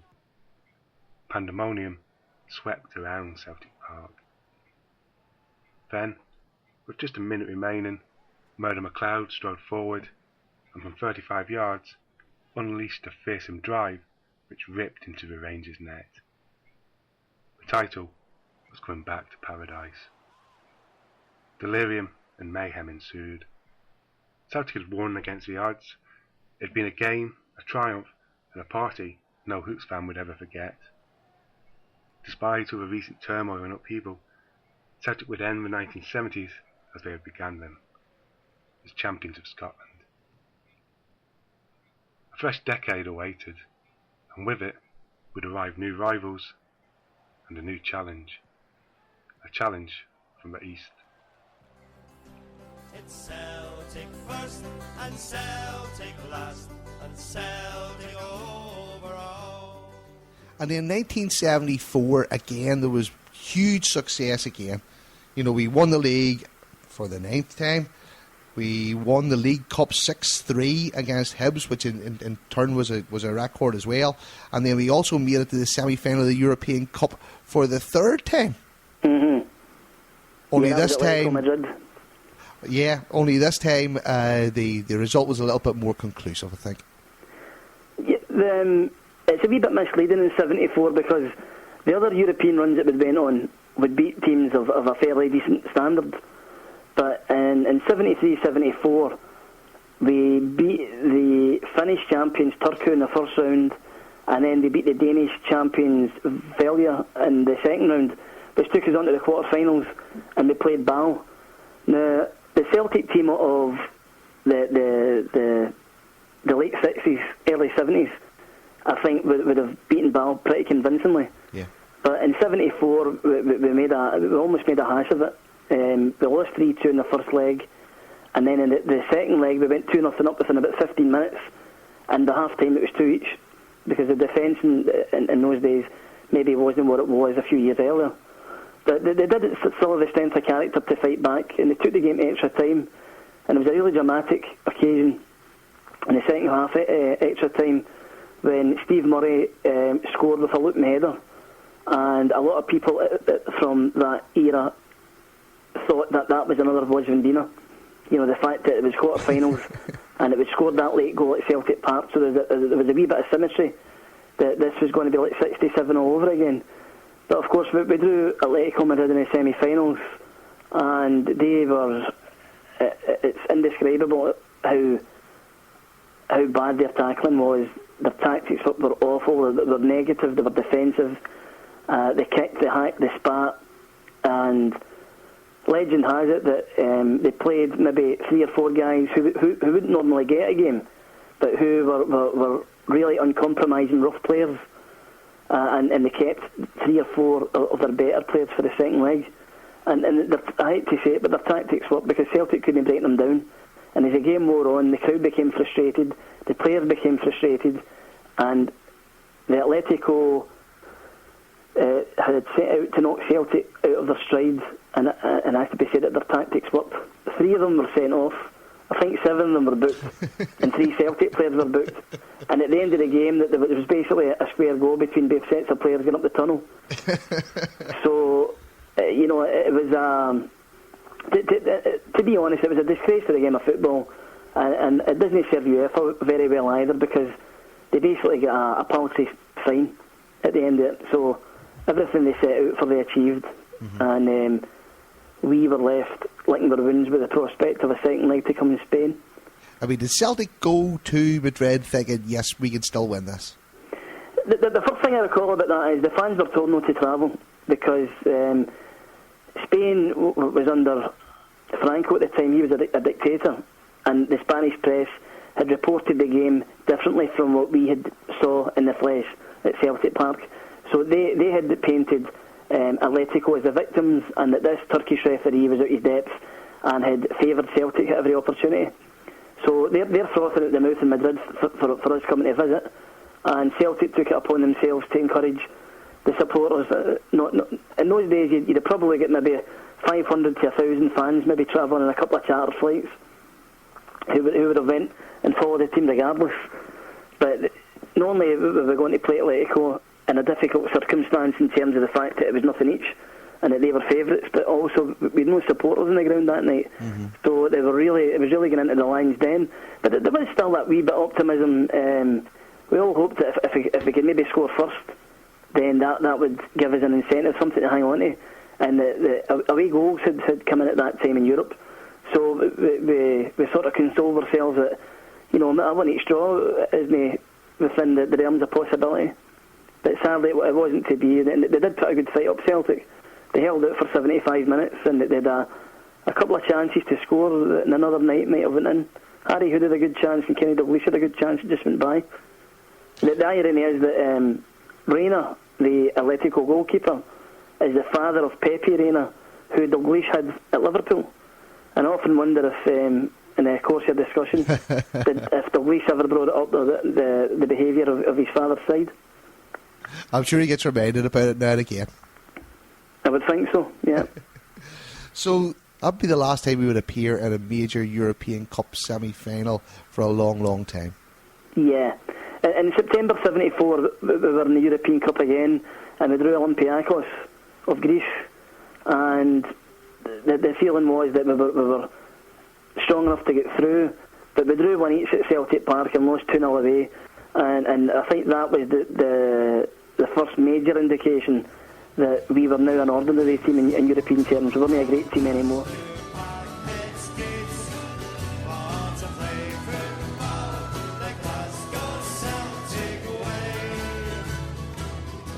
On the phone this week we had Alfie Conn. Is it true, I've read that when you went back to Celtic, you took a wage cut from what you were saying earlier, 240 quid a week to 70 quid a week to go back and play for Celtic. Is that true? That's right, yeah. Why did you do it? It was basically, we were settled in London. Where we stayed in London with a lot of good friends down there. They were really settled. I could have went possibly to another couple of English clubs, but it wasn't in London. Which meant I had to move again. All my family was here, all my friends was here. I says, well, if I can't get staying in London, I'm coming back to Scotland. And that was basically the reason I came back to Scotland. We've been talking here for 25 minutes. I have to ask, what were you thinking of? Well, when the surgeon woke me up, he told me I had amnesia for 2.5 years. But as I say, it was I wanted to play with Jock Stein because I had him at the under 23s, and to me the man was an out-and-out genius. So I had a chance to come and play for him, but obviously it was against a bit of rivals. Coming to Celtic, being an ex-Rangers player. But as I say, Jock Stein was very persuasive. Were you very aware, being the first, if not only, player to play for Rangers and then Celtic, without doubt in modern times anyway, were you very aware of what you were walking into? At the time, no. To be honest, no, I didn't. But it was when I got to Glasgow airport on my way back and seen the press, that were waiting as I come off the plane. I've just stopped for a couple of seconds and I've went, oh. That was basically it, because I didn't realise. Obviously, I was still pretty young at the time. What a big thing this was going to be. And, you know, obviously you grew up and your pals were all Rangers supporters and, you know, players and all the rest of it. You know, what was going through your mind when you go back home and you sort of phoned up your pals? What was the reaction? I don't think I've heard as many phones getting put down. No. Honestly, I've still got the same pals now that I had back then. You know, obviously, deep down, you know what like it is with Rangers and Celtic. You know, that some obviously took it, how can I put it? They weren't happy. They weren't happy with it. I can imagine. You know, but as I say, obviously it's a decision I took, and it's a decision I've had to live with. You know, for both sides of Glasgow. Are you looked on by your pals from those days? You know, is everything all forgiven? I think it's mellowed a bit. I think it's mellowed. I think it's definitely mellowed a bit. Right. Obviously, you know, in a lot of eyes, I'll never be forgiven. But as I say, it's a thing I've had to live with, you know, so I just get on with it. Were you more worried about upsetting your old Rangers pals, or were you more worried about being accepted by the Celtic supporters?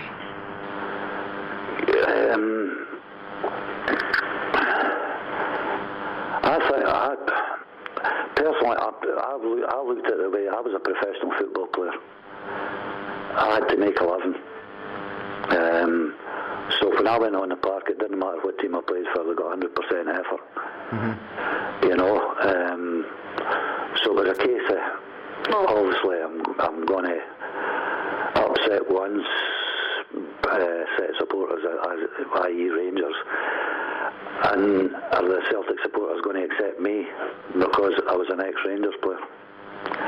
You know, so it wasn't until really I came back to Scotland that all this started going through my mind. Could I personally cope with it? You know what I mean? Is it going to affect me? Is it going to affect my family? It was after I actually signed and came back to Scotland this all started going through my head. You know, but as I say, I settled in. And did your family feel the pressure of the move? No, because basically, you know, I try to keep them in the background as often as I could. But no, there wasn't a lot of pressure. Obviously, you would get the occasional comment and what have you, you know, about going to Rangers. But apart from that, no, the family weren't affected. It was basically me. So whenever Jock Stein came to you and asked you to come up, what was going through your mind at the time? All the stuff to do with Celtic and Rangers and Glasgow and the rivalry, or I was going to play for Jock Stein? As I say, when I signed the same night that I spoke to Jock Stein. It was basically 15-20 minutes, and I'd agreed to sign. I never thought of the consequences, or the so-called consequences, coming back. I was a footballer and I wanted to play football, and with somebody, you know, like Jock Stein. And as I say, it wasn't until I came back to Scotland and seen the press, then I seen the headlines in the paper the next day and what have you, then these thoughts started, you know, going through my mind. Have I done the right thing? What have you got to do? But I'd made the decision, and whatever way it went, I had to live with it. Did he ever talk to you about the situation? Did he inspire you, or did he, you know, calm you down, or how did Jock Stein handle it? Well, we actually sat in the office. In fact, I fell out with the Spurs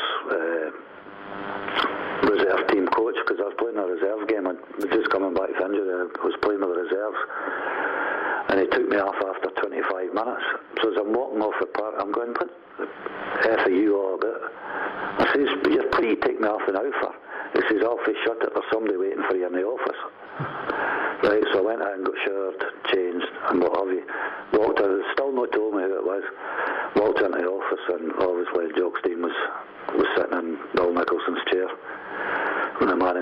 office, and he's basically said, look, Alfie, I rate you as a player.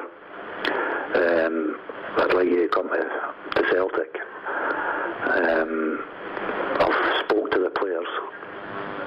He'd already spoken to the Celtic players at the time and asked if they would be happy with the situation of me coming. And they said they were. You know. But again, I wasn't even thinking about this. My mind was blank. You know, it maybe sounds stupid, but it was blank. I wasn't looking into the Rangers Celtic side. I was looking to sign a contract with Jock Stein. Was his persona a wee bit overwhelming, Alfie? No. He was a type. There was Jock Stein, Scott Simon, Bill Nicholson. When they walked into a room, there was an aura. You know, some managers can walk into a room and there's nothing. When these three walked into the room, there was an aura about them. You know, the respect they got when they walked in that room was incredible. You know, so it wasn't an overpowering. You know. So what was it like then whenever you arrived? You mentioned there that Jock Stein talked to some of the players. I'm assuming, you know, the Danny McGreens and the Kenny Dalglish and stuff like that. What was it like when you got to the club? Yeah, I got a great welcome. Obviously it was a bit different. Walking into a place that's all green against a place that was all blue. You know. But I see myself in quite well. In fact, they took me down to, I think it was Troon. Celtic were playing a midweek game, and I'd signed, I think it was on the Wednesday, and they took me down to Troon to meet all the players, you know, and watch the game. I think the game was against Ayr United at Somerset Park. So I went down and met all the players, and that seemed to be quite... You know, there wasn't any like. In fact, I ended up one of my best mates at Parkhead was a wee Johnny Doyle. Believe it or not, you know, because as I say, everybody knew what Johnny Doyle was. Yeah. You know what I mean? So, and that was his nickname for me, was the current bun. He never called me Alfie. It was always the current bun. You know what I mean? Which broke the ice. Yeah. You know. And as I say, I got in great with him, you know, because obviously he knew I was a Rangers supporter and I knew he was a Celtic supporter, you know, so just a chemistry that happened. That's what's brilliant though, isn't it? That's where the fun starts. Oh, that was, as I say, that was. He never called me anything else other than current bun. Well, even when he was phoning me at the house, was that you, current bun? At least he was consistent. Aye.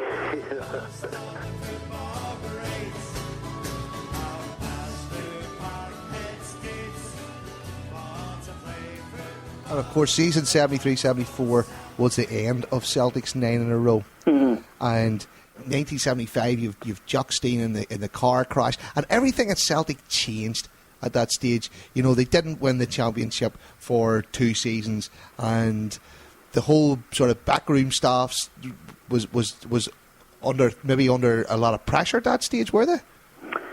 Yeah, I think the first thing that we should maybe point out is that we almost did get the 10 in terms of the fact that up until the new year we were in front from August right through to the first week in January, and then the new year game that season was at Ibrox and Rangers won 3-0, and it's very, very misleading because in the first half in particular Celtic ran amok, and Harry Hood and Kenny Dalglish chose to have maybe their worst performances in a Celtic jersey. They missed chance after chance, and Paul Wilson had came to the fort by this time, and time and again Paul Wilson cut through the Rangers defence, and Harry and Kenny managed to miss these chances, and that was the result that broke the back of the 10 in a row season. Because after that, which was very unusual in Jock Stein's era, Celtic just collapsed.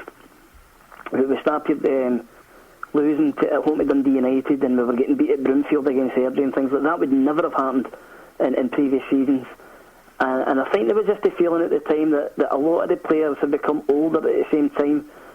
Billy McNeil was 35 at the time. We weren't to know it at that period, but this was his last season. Jimmy Johnson sort of fell out of favour. Jim Brogan was getting on a wee bit. Tommy Callaghan, Harry Hood, Bobby Lennox. There was just a wee perception that maybe this was a season too far for some of these guys as a team. And the sad thing was that Rangers took advantage. And in the end, they were worthy winners of the championship that year. So in May 1975, in the cup final against Airdrie, Big Billy had his last hurrah, and he lifted the Scottish Cup, which was a great way for such a magnificent servant to Celtic to go out in such a high. And I don't think that was planned. I think it happened at fairly short notice. And but I know Billy in later years had commented that he felt that he probably let it go, he retired too soon. But my recollection is from that period is that he was maybe losing it to centre forward to a few years earlier. He wouldn't have broke sweat with. Mm-hmm. So he definitely went out at the right time. I don't have any doubts about that. It was the best thing that Billy done. Because there's nothing worse than seeing an aging champion in boxing terms struggling on and becoming punch drunk. Absolutely. You want to remember guys at their best, and Billy leaving that day and a Hampden full of Celtic fans lifting the Scottish Cup is a wonderful memory. And still the period when Jock Stein was out and Sean Fallon stepped in. In a lot of circles, Sean Fallon got blamed for a disappointing season. But when you actually read what was going on, he had probably inherited a team that needed change. Yeah, in the summer of 75, not only did Billy go, but Jimmy Johnson and Jim Brogan were released. Now, that was three were top men. And when you add to the fact that George Connelly had walked out for the last time, and Stevie Murray had to retire with a toe injury, and there's a young boy called Brian McLaughlin at the time who was going to be sensational, who got a really bad injury at the time as well. There was in 1975 there was almost a feeling that we were cursed, because this just wasn't an odd couple of things that happened. It was 5, 6, maybe 7 horrible things that had happened to Celtic, and the car crash just summed that up.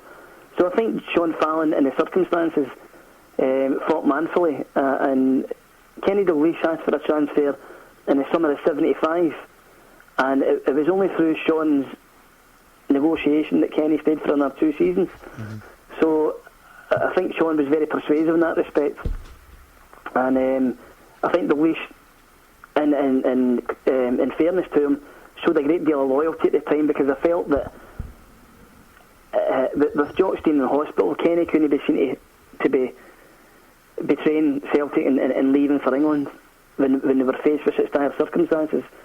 So in the event, Dalglish actually became the captain, and he at that point was becoming the player that everybody remembers. He was the best player in Scotland by a country mile. In fact, I think we all appreciated that he was the best player in the UK. It's just that the English didn't appreciate that until he went to Liverpool, how good he was. So that was a real period of transition for Celtic, because in the space of 12 months there was such a number of personnel had left that the club, experienced players, that Sean was left with a rump of players and some youngsters coming through. And in the circumstances, Sean Fallon did very well that season, even though we didn't win a trophy. Mm-hmm.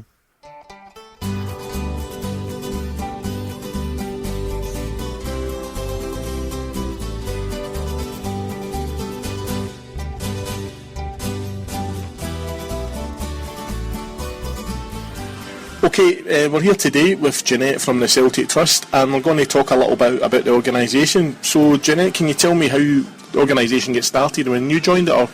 Right, okay. No, I was one of the founders of the Trust, and we were the first supporters trust in Scotland. It came about as a result of a series of sort of conferences on corporate governance of football clubs, which took place down at Birkbeck College in London, and I was involved in it as an academic. But a few of the people who were the academics there were actually turned out to be Celtic supporters, and we thought, well, why not set up a trust for Celtic, which we did. And trusts are really they're a mechanism for people to have an intervention in the running of their club, and obviously clubs are owned in different ways, so they take different forms.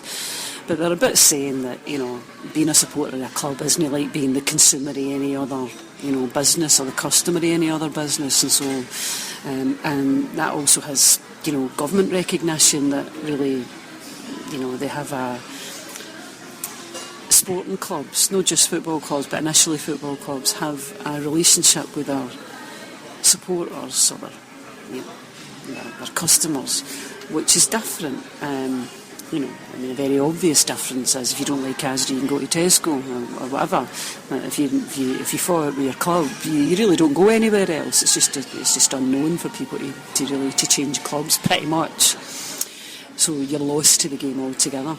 Anyway, that's a long story for a shortcut, but that's so a trust is a way of sort of organising and trying to organise that input and giving fans more of a say in the club, which has such an influence on their lives and so on. So we began to set that up, but it's a very complicated thing. It took us a couple of years actually, and we needed a lot of legal advice, because what the Celtic Trust is registered as an industrial and providence society. So it's like a mutual or a friendly society, like a credit union or something like that. That's the way it's organised. So it's organised on a democratic basis, and its constitution's overseen. It's regulated in that way, and also because with the membership money we buy shares in Celtic, so we own assets in that sense. Not a huge amount of assets, but we own assets, and it had to be set up in such a way that nobody would ever have any benefit for demutualising. The way people demutualised building societies and then they all got shares. Well, that couldn't happen with the trust, because our constitution says if we ever wound up, then anything that we own would be given to charity. So so nobody would have any benefit doing that. So it's quite a complicated legal structure, and in my view what that legal structure is and why we it wasn't just like any other Celtic supporters organisation where you set it up, you have a constitution and you get on with it. We took nearly 2 years to do that, because ultimately the Celtic Trust could be the legal vehicle for owning Celtic. If we got together enough of us and we bought enough shares and we built them up, then you have a democratic and pretty watertight financial and legal vehicle for owning a football club.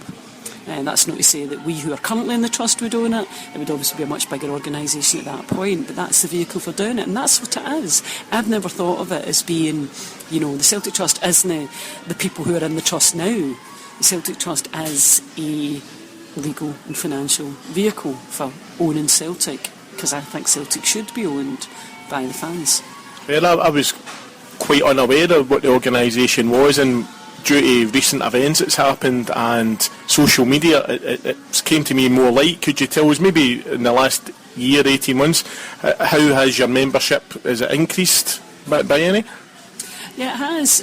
While I say that I think, we should, the Celtic Trust is a legal vehicle for owning Celtic, that clearly is probably some way in the future, and in the meantime we operate pretty much, I suppose, like other supporters organisations. We're not like, the Celtic Supporters Association or the affiliation, and that we don't run buses to games, but we do represent people. We act almost like a trade union, really, so we sort of try and do anything we can that makes things a bit better for Celtic supporters. So in the last few years, I suppose, we've been very much taken up with the Offensive Behaviour Act. We campaigned against it along with the other 4 main Celtic supporters organisations within the Fans Against Criminalisation body, so we campaigned against that. Obviously it was then introduced. We'll continue to oppose it, we'll continue to highlight abuses of it. And the bit that you don't see, I suppose, is the bit where we try and represent people who've been caught up either in that or in other disputes with Celtic, where we try and represent them and help them out a bit. So that's what we do, and we regularly intervene in the Celtic PLC AGM to try and bring, fan issues to the fore and argue for greater involvement of fans in the running of Celtic. So we're not a huge membership, but we are growing, and I think we probably, it would be fair to say, and I've said this before, we punch well above our weight in terms of members. Partly because we've worked very hard to build unity with the other supporters organisations. So most of them have a place as of right on our board. They don't take it up, but we do work with them regularly. We get involved in joint initiatives with other supporters organisations, and I think we would take the credit for working really hard to make sure that happens despite any differences that we might have, because we just think unity is strength. We're a typical sort of old kind of trade union type organisation, and that's what we do. We think we're better together. And also the fact that we regularly, in fact only once we've been unable to do it, we get resolutions onto the PLC agenda, which is a tricky old business. We have to comply with all the considerations of the Companies Act, and we're the only group that's ever done it, because we do actually manage to do that every year. You commented there that the organisation was formed in 2000. I mean, from the few years of getting the paperwork, etc., and running it, are you more than happy with how things were? What is your apart from owning the club and getting the original mascot back, the parrot? What's your ideal dreams and the next realistic goal for what the trust can do for the support? I mean, I think we've done a fair bit of things that you probably don't recognise. I mean, we, as I said, every year put things forward to the AGM. We usually have one resolution which says, fans should be more involved in the club. Let's talk about how we can do that. And we have another resolution which is usually kind of an idea that we've came up with. So I think we could take credit, although they always get defeated, they thereafter sometimes get adopted by the PLC. So we made the case for a dividend reinvestment scheme, which means that people don't have to take their few quid and they can put it back into shares and thereby widen share ownership. We made the suggestion for the annual charity match. We, I think, very successfully and very persistently argued against alcohol sponsorship on children's shirts long before the government made it unlawful anyway. We put forward the proposal about safe standing, which is still a live issue, and as recently as last week we were assured by Celtic that they're still very determined that will happen. That was our proposal. What else? So we've put forward, and behind the scenes we've suggested a whole lot of things. It was our suggestion that they have the road show, which they argued they were going to, which they then agreed to do and said they were going to do it every year. They have only done it once, although again we raised that recently, and we're hoping that the new fans liaison officer, JP Taylor, will maybe get that organised again and get the club out, the manager and the chief executive out and run the country, run Iron Island, speaking to people and letting people, ask their questions, because I think they do need to come out from behind, the front facade of Celtic Park and come and speak to people, and they need to hear, and more importantly, actually, they need to hear people. Yeah, I totally agree. I mean, obviously the initial, the recent appointment of JP is very good, and I think it's a UEFA requirement that role had to be filled. So, yeah, thanks very much. Just before we finish, could you tell people listening worldwide how they can actually join the trust and get in touch with you guys? Well, before I do that, what I'm also going to do is take the opportunity to say that our resolutions this year are up on the Celtic Trust site, and if you are a shareholder or if you know a shareholder, then please download them, sign them, send them back to us.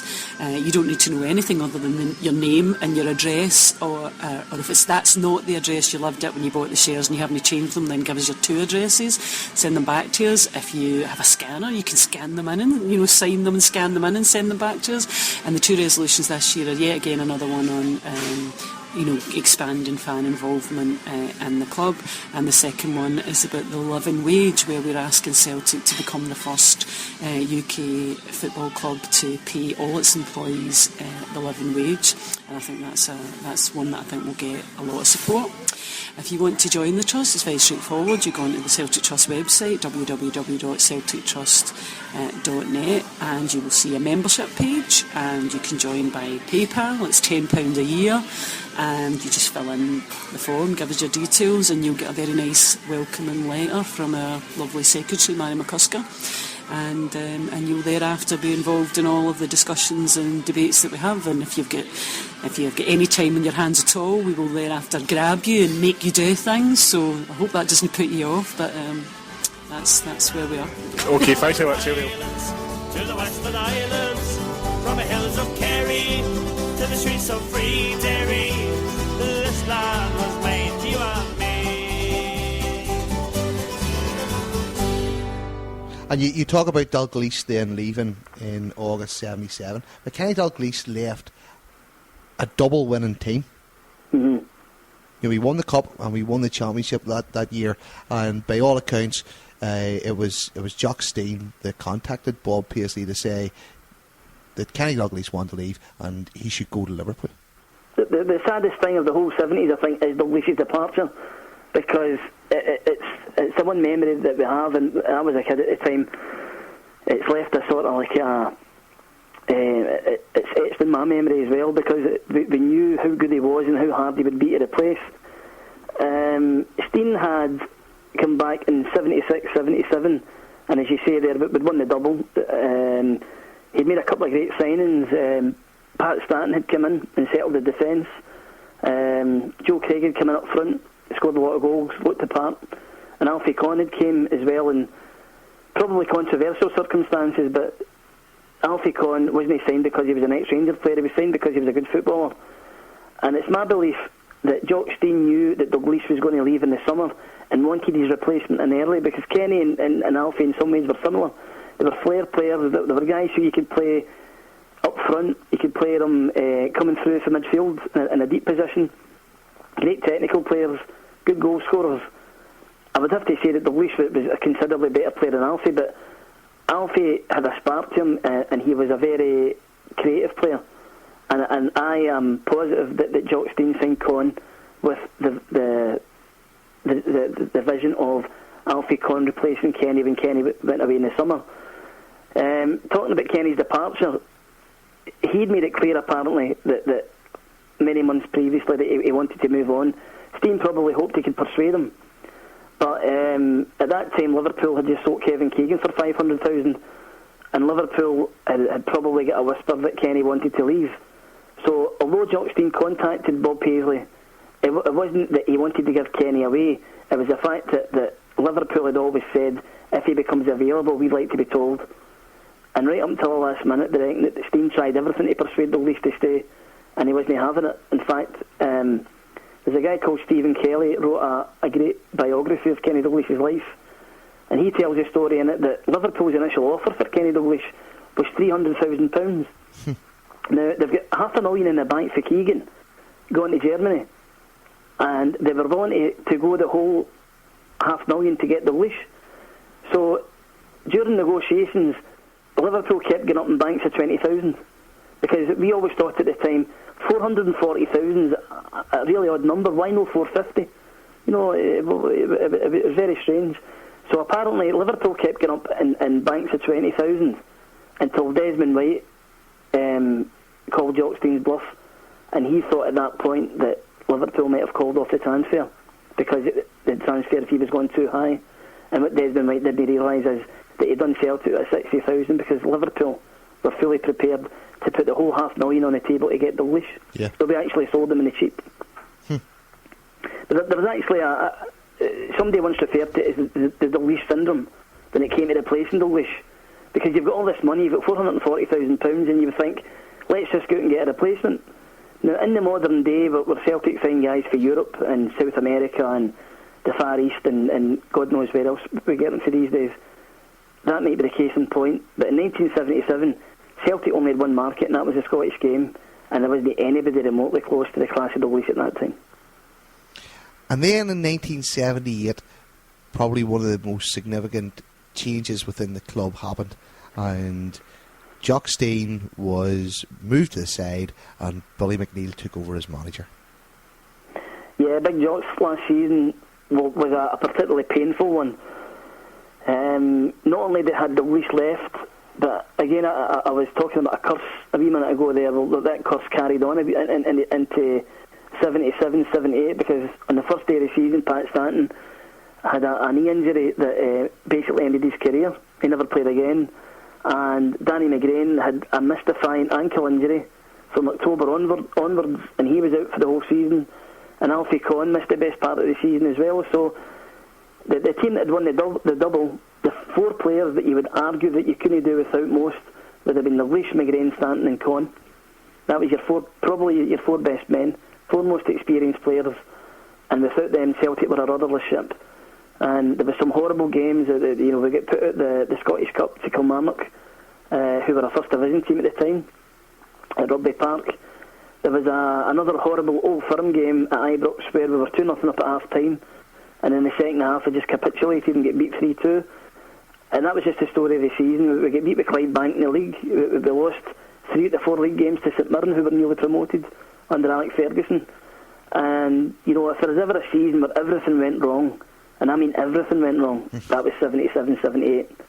So by 1978, I think Jock Stein had came to the end of his tether in some respects, and I'm not sure if Jock wanted to move on or the directors wanted to move him on. I don't think that's been fully explained. But the long and the short of it is that Billy McNeil came from Aberdeen in the summer of '78, and a new era started at Celtic when Stein moved on and Billy moved in.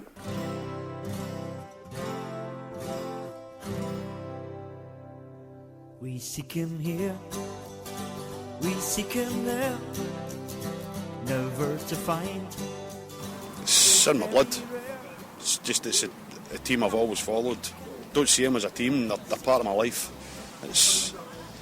They're not my every waking thought, but I think about them regularly. Spend half my time online looking at information I can find out about Celtic. All my close friends are Celtic. Struggle to find anything to wear that hasn't got a club badge on it in some way, shape or form. They're part of my life. Is found in every street and every town, 'cause he's a dedicated follower of Celtic. After Seville, we all missed our bus back to Benidorm, as we had decided that Benidorm was quite near Seville on a map.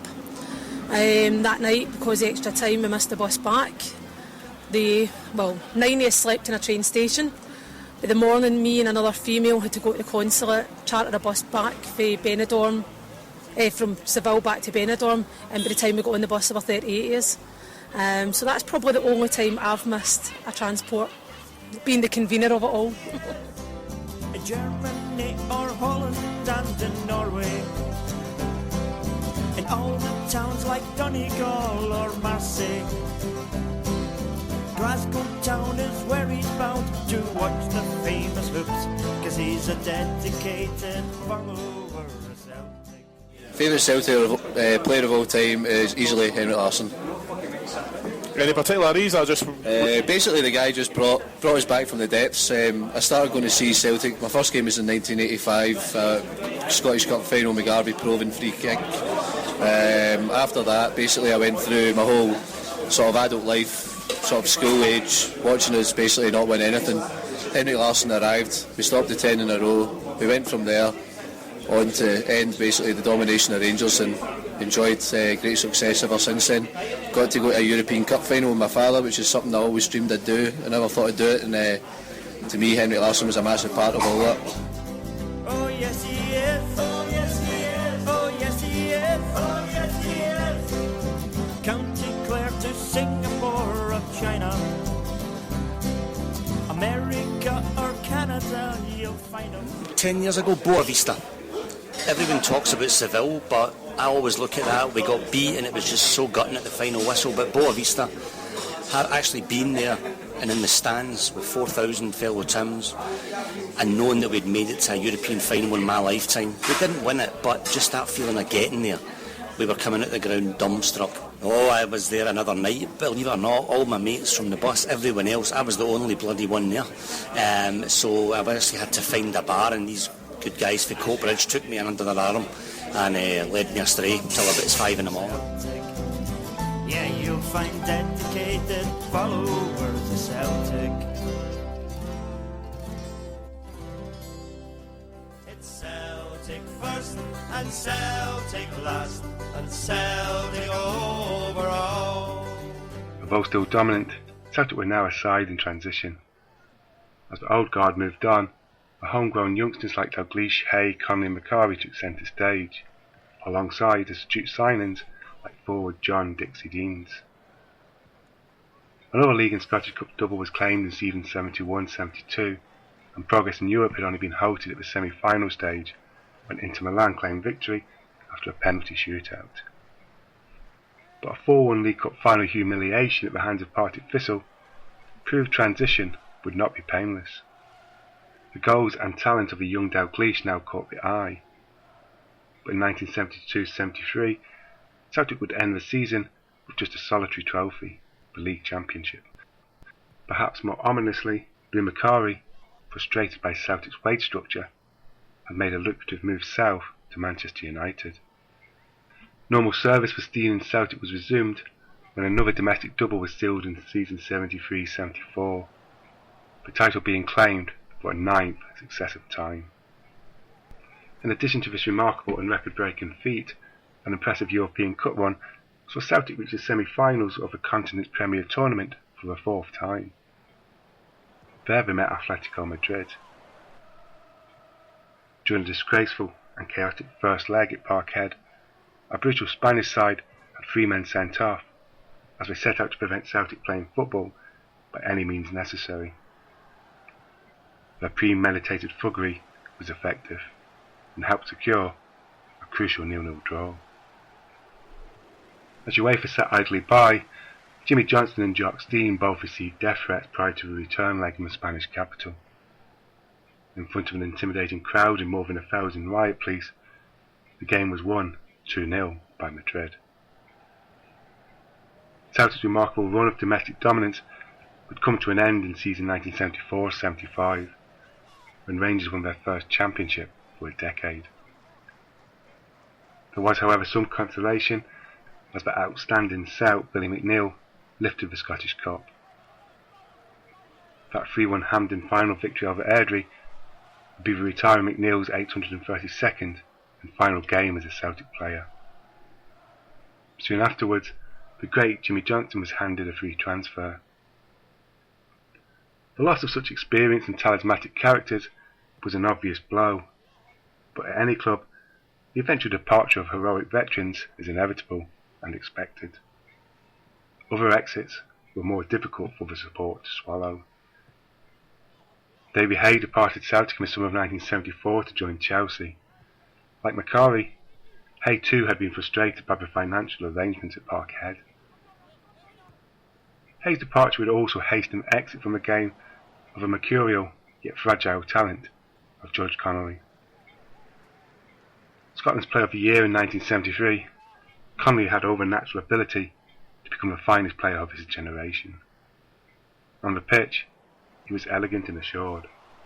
But off it, he was haunted by an inner torment he found impossible to shake off. His career had been plagued with walkouts and fallouts, but his talent was such, Stein was determined to keep the player in the game. Without the support of his close friend Hay, Connelly found it increasingly difficult to deal with his demons and life as a footballer. A man who could have gone on to be one of the greatest of all time would instead be released by Celtic in 1976. It would appear that Celtic were more adept at producing quality players than holding on to them. Then in July 1975, the club would suffer another massive blow. It was then that on the A74 near Beatwick, Jock Stein, his friend Tony Queen and their wives were involved in a car crash. Both men suffered serious and life-threatening injuries, but mercifully would go on to make full recoveries. Jock's assistant Sean Fallon would become caretaker manager for much of the 75-76 campaign, a season which saw the introduction of a new 10-team top-flight Premier Division. The league restructuring was the establishment's reaction to Celtic's years of domination. Missing the giant presence of Stein, it was perhaps unsurprising Celtic finished the season trophyless. Jock was back for the 1976-77 campaign, and he quickly demonstrated his canniness in the transfer market with the capture of Hibs legend Pat Stanton. Stein deployed Stanton in a sweeper role, and this classy defender brought a calm assurance to the Hoops' defence. With Stanton marshalling the defence and Kenny Dalglish inspirational in attack, Celtic romped to a League and Scottish Cup double. Following the world-class abilities of Danny McGrain, and supporters could be forgiven of dreaming once more of European glory. In the shape of Dalglish, Celtic had at their disposal the talents of a man who was promising to be the finest footballer in Britain. A player of sublime ability, Dalglish was the creative heartbeat of the Hoops.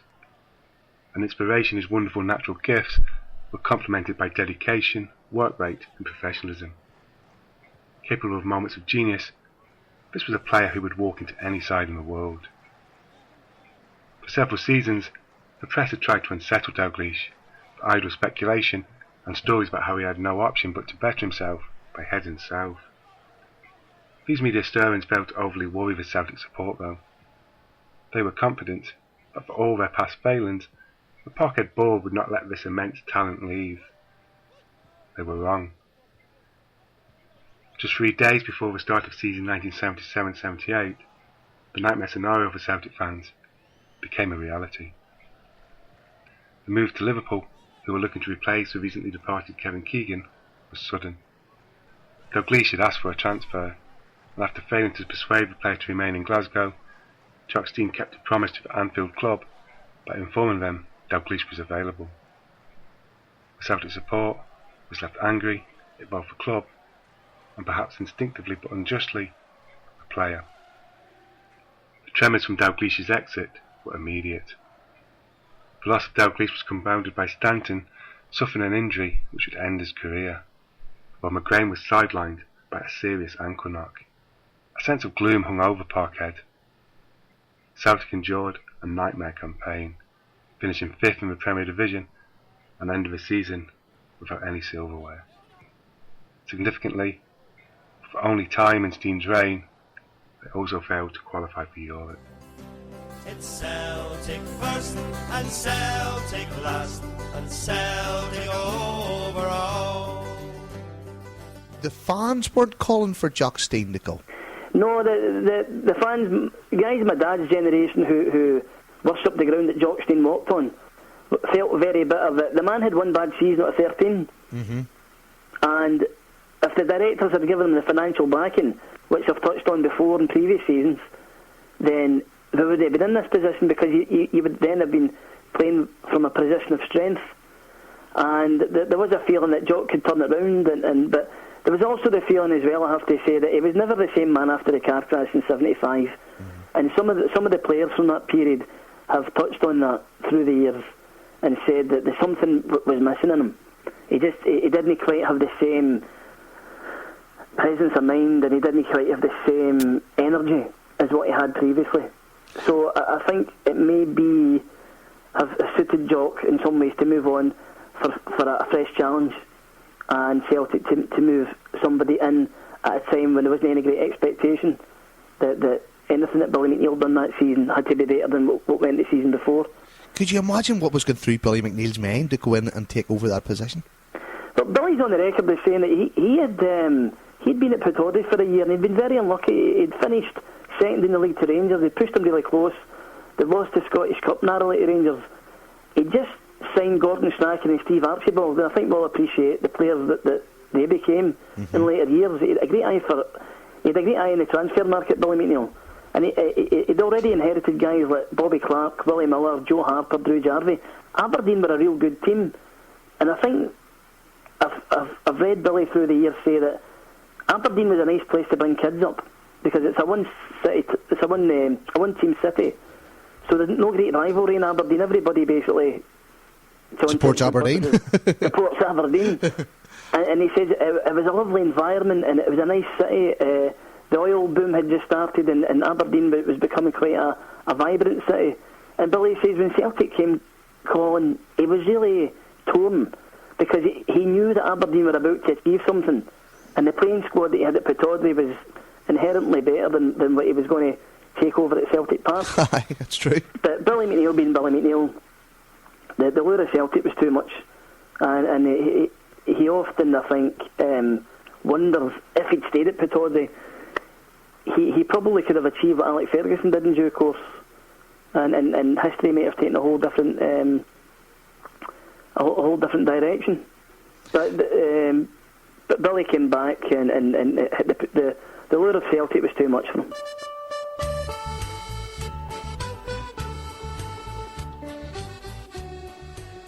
From 1970 to 1972, the away kit was an all-green shirt, white shorts and green socks which had 2 thin white hoops at the top just below the knee.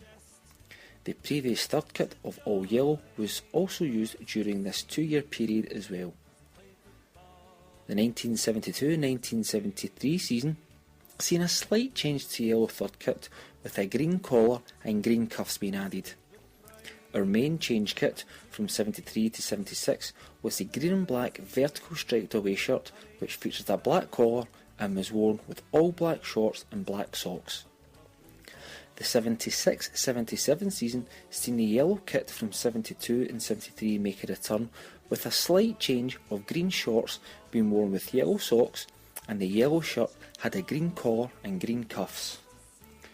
From 1977 to 1978 seen Celtic revert to a more plain green away shirt alongside white shorts and white socks, along with the plain yellow third kit which had seen the Celtic crest in the middle of the chest with a green Umbro logo on the left breast.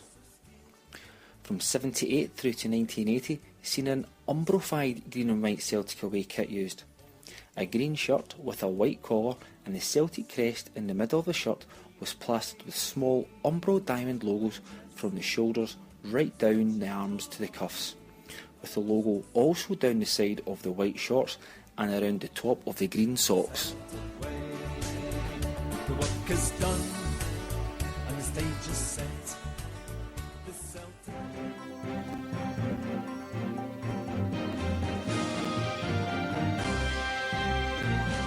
You're listening to Country Girl Radio.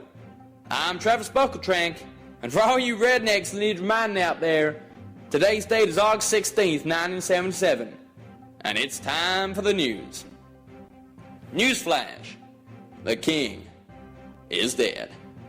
That's right, Elvis Presley passed away today at his home in Memphis, aged just 42 years.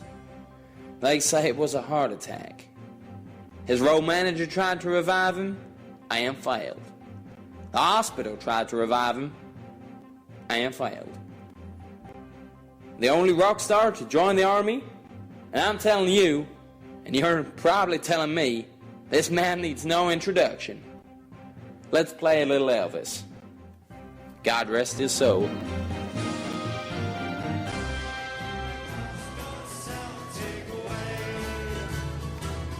I'm glad to say that on the line I have the one and only George McCluskey, who played for Celtic from 1975 to 1983. He scored 78 goals from 204 games. Big Jock said, look, put him in, he's got a chance. I ended up getting man of the match, Ken Dalglish, and a lot of great players were playing, and I get man of the match. I can buy John Gregg and hit a ball. I thought it was going into the net, but Paul Olsen stole it, hit his chest and went in. My goal. It was on each. Did John Gregg have a few little words in your ear during the game or anything?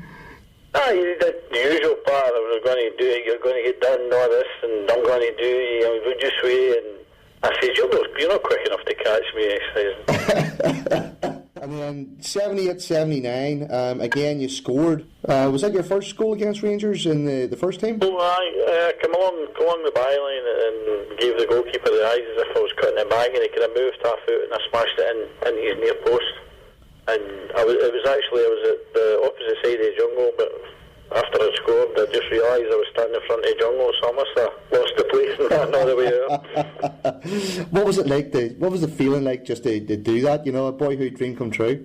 Absolutely. I was a Celtic supporter all my life. All my family's Celtic mad, and half my family were in the jungle when I ran over. You know, it was fantastic. And I think at that age you don't appreciate what you've done. You know, it's when you look back, you go, God, did I do that? But at the time, you don't think about it, you know. The famous 10 men won the league game when we won 4-2, and you scored 2 that day. What was going through your mind that day? It was a fabulous game. I got a lot of memories about that game.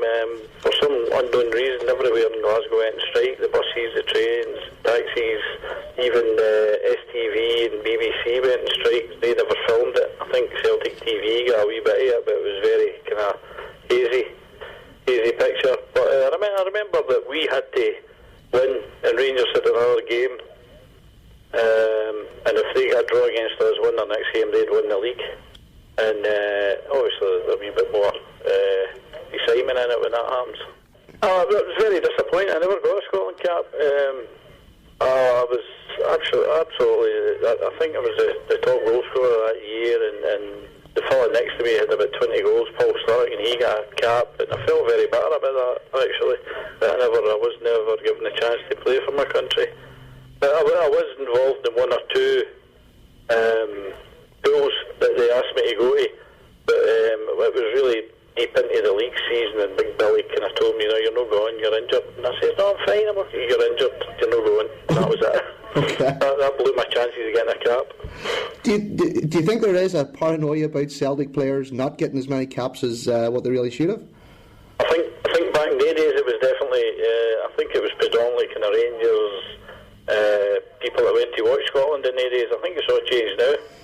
I think back then it was there was a kind of stigma attached to the thing about Celtic players not getting picked. I mean, if the proof of the pudding in that is Jimmy Johnson, one of the greatest players ever. I think he got about 15 caps or something.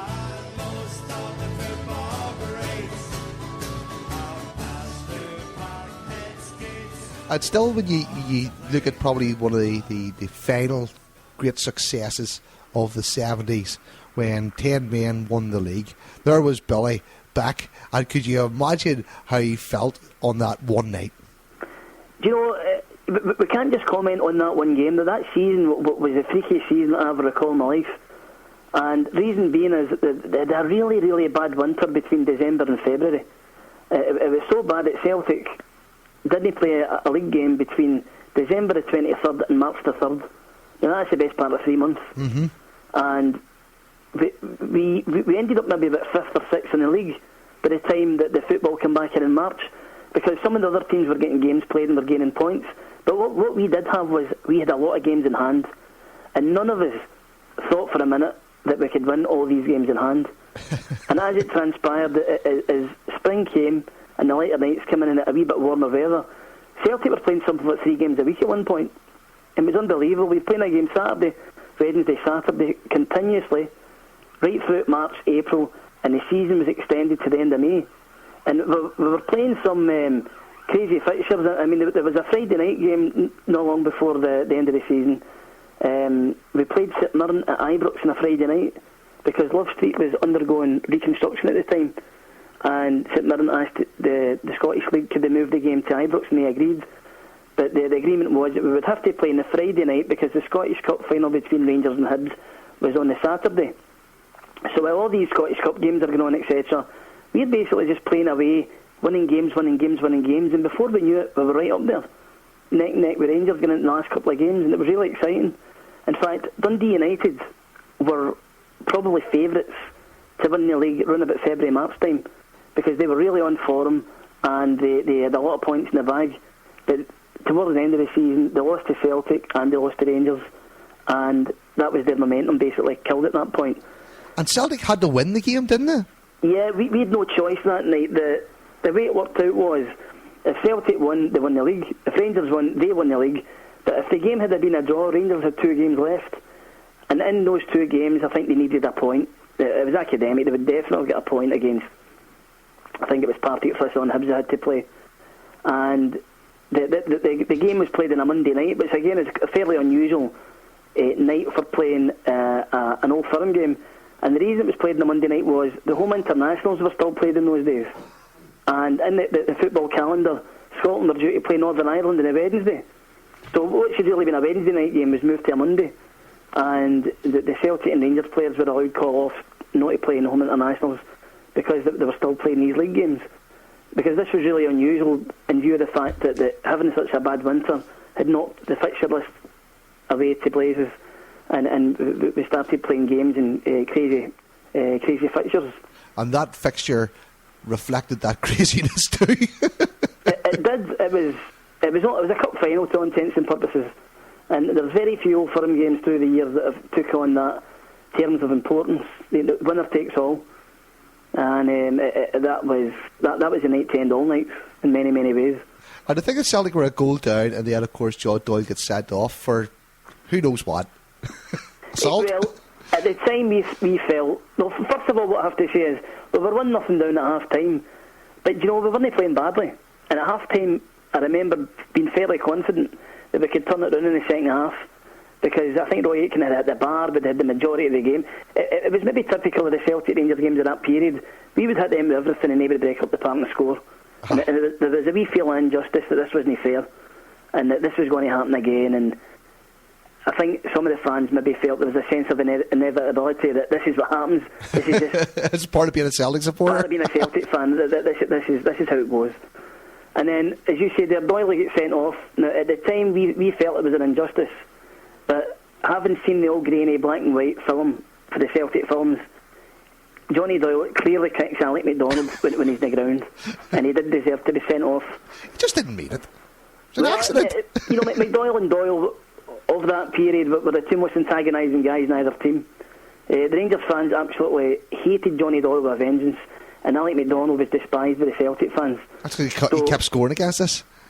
He did. He was a particular thorn in our side.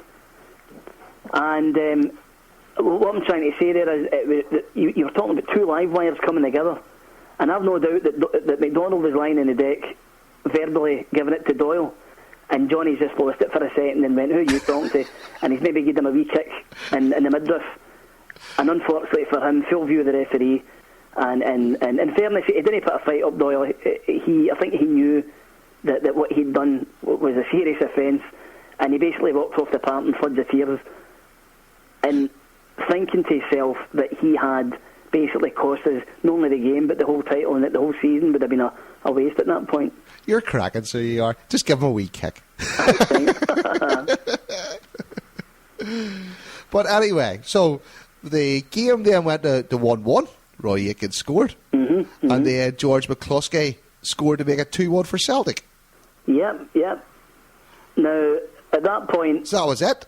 Well, at that point we were thinking that we were home and dry.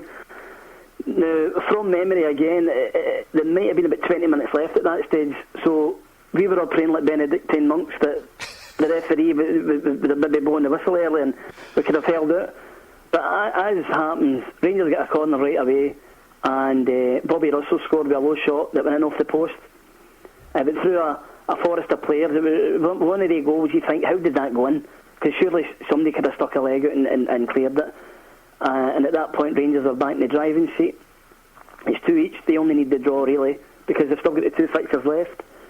Now, the thing that happened at this stage is, and it's hard to explain, was Celtic took centre, and as the ball was placed in the centre spot, there was a chant around the Celtic end. It probably started in the jungle and just followed all the way around the Celtic end to the main stand, and it was just like Celtic, Celtic, and it was so loud it would have burst your eardrums.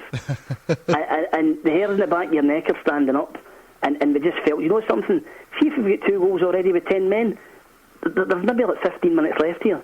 Why not just go for broke, and you never know, something might happen. And Celtic attacked Rangers constantly for the rest of that game. If you'd have come into the ground, you would actually have said that Rangers had 10 men, the way Celtic were playing. And the Rangers were basically just clearing the ball any way they could. They were hanging on grimly. And then there was a cross from McCluskey that Peter McCloy punched it away.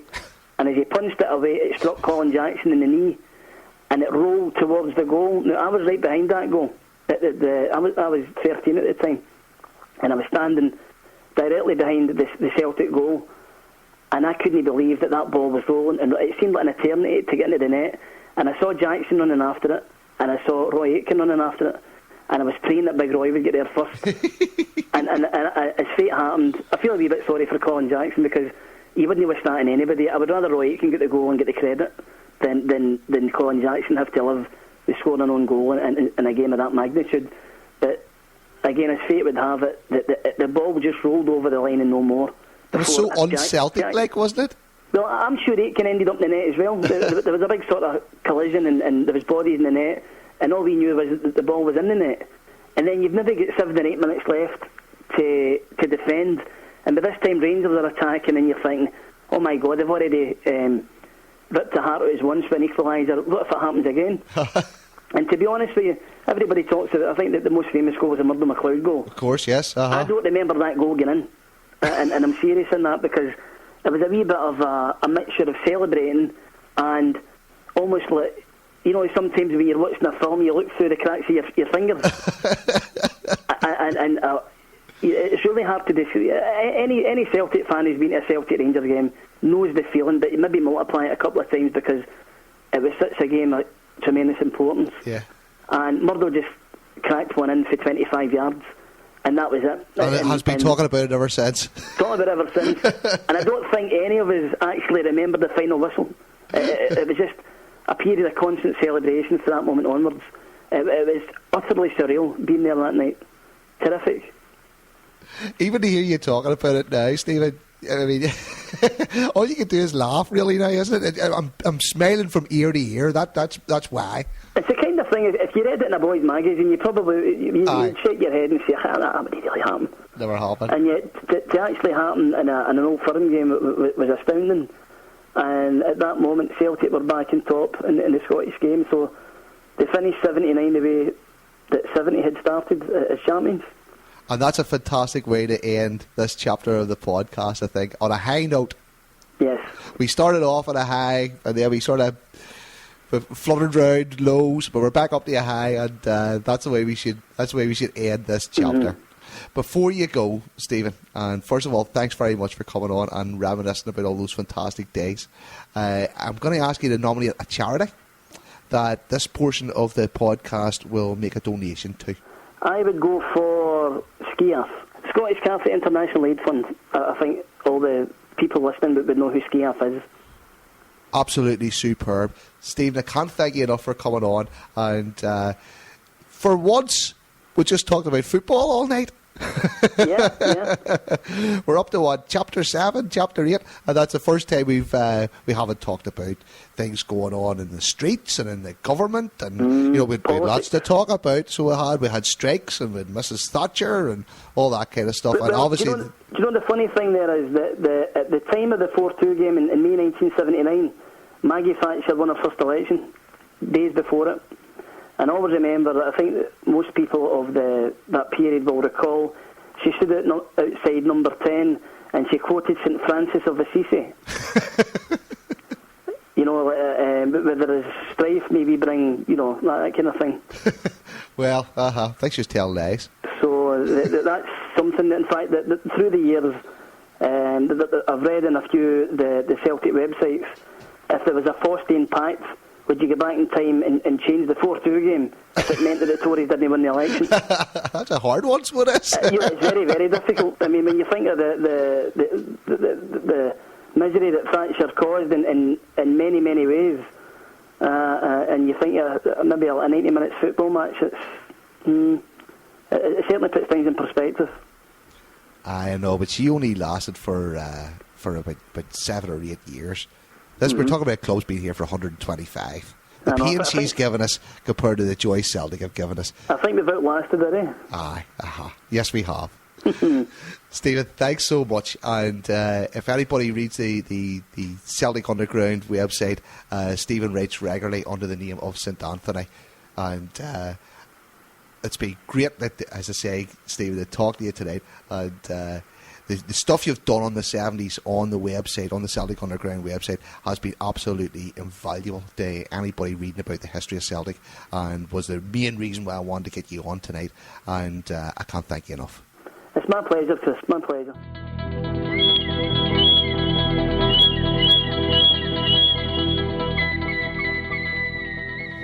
Well, there you are, folks. That's the end of Chapter 8. Superb. Really, really enjoyed that again. And loads of things to talk about. Thanks, of course, goes to Stephen Murray, better known as St. Anthony from the Celtic Underground and from Twitter. So a whole raft of people to pass on our thanks to this week. Of course, we have the Human Torpedo, we've got Chris from Paradise Report, Pat from Half the World Away podcast, Stuart from the CelticShirt.co.uk, the wonderful Bobby Lennox, Dixie Deans, Alfie Conn, and George McCluskey. Also Kelly from Stonehouse, Geraldine, Jeanette Findlay from the Celtic Trust. How interesting was that? The Wakes and Charlie and the Boys for the music, and of course our roving reporter, the Parrot, who has interviewed loads and loads of the fans and also done the Celtic Trust interview. So don't forget that the Celtic History podcasts are all for charity, and you can donate at hailhailmedia.com. Click on the donate button and you'll be able to send us a few quid either through PayPal or by any major credit card. We should have 10 charities by the end of the series, and we'll divide all the money up and donate every single penny to the very worthy causes, including the one that Stephen nominated tonight. The donations are okay so far. We have reached our first target of £1,000, and our second target now is obviously £2,000. So 10 charities. If we reach £2,000, that'll be £200 for each of them, and it's not much, but it is something. And you'll know that all your money goes to very, very worthy causes and some wonderful charities that are very much in the heart of Celtic supporters. I mean, up till now you've had about 14 hours of audio, and if you haven't sent us a few quid yet, come on, do what's right and make a difference. Okay, so next week's podcast is with the wonderful Douglas Beattie, and we'll cover the 80s. Douglas, who you probably all know, is the author of Happy Birthday Dear Celtic and the Pocket Book of Celtic. And we cover things like the Red after the Cup final, we've got European adventures, we've got Big Billy and Davy Hay, and of course the centenary year. But be warned, because we also talk about her, we talk about him coming to Scottish football, and he who shall not be named signing for them. Yes, that was all in the 80s. And we have a right good chinwag about all of that. It is absolutely brilliant. Next week is going to be a long one as well. If you thought 2 3/4 hours was long this week and 3 hours were long last week, I really don't know what to do about next week, because no doubt the size of the file I'll try and upload will be absolutely huge, and I'll have to divide that up into 2 parts. So remember, you can still send your sound bites with a couple of weeks left, where you can get yourself on the Celtic History podcast. Record your favourite fan stories, record your confessions, all that kind of good stuff. Do it with your iPhone or your smartphone, or even sitting in front of your computer, and send the files to lostboys@gmail.com, and you can be part of the Celtic History as well. So just before we wrap up, I'll give you that again, where you can go and donate. hailhailmedia.com. Look for the Celtic History podcast page, and there's a link there to send a few quid in for charity. So there you go. Hope you enjoyed it. My name's Chris McGuigan. You've been listening to the Celtic History podcasts. Playing us out as usual are your confessions.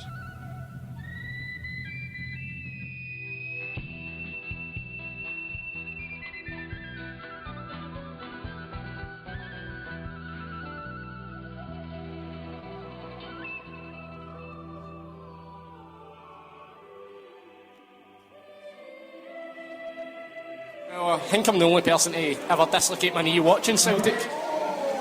That was an embarrassing moment, having to limp around the ground trying to go to hospital after the game. But can I ask you how you did it? We'll call it lateral movement, I think the word's for it these days.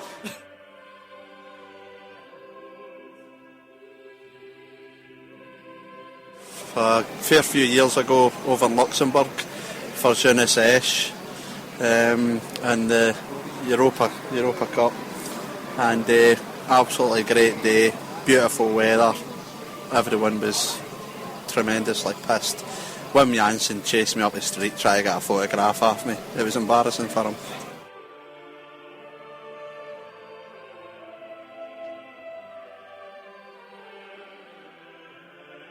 Pataudry about 4 seasons ago, I think. Started a sort of big crackdown, the drink the supporters buses. Usual with me, too greedy. No alcohol, so I'd had a litre of vodka tan before we crossed Cumbernauld. Up to Aberdeen, carried off the bus, blurred. Thought I was in Edinburgh asking people, where's Waverley Station? Ends up, somehow magically made it into the ground, took into the toilet, falls asleep in the cubicle, to about the 60th minute into the game, comes out, falls in the stair, picked up, threw onto the seat, and I start coming to life. So in I think they were up 3-1 at the time, they're all getting his pelters. So I had the green, white hoop balaclavas on, and I had 2 hats on, and so I'm standing up in the chair, get up these, fingers galore. That was the end of it. So we fought. About a month later, sitting in the house, and a programme comes on ITV called Cops on Camera. Just happens that this day was the Grampian Cops Day Out videoing Celtic fans at Pittodrie, and there's me. Camera zoomed right into my face, my two fingers all blurred out. Maybe YouTube that, Cops on Camera.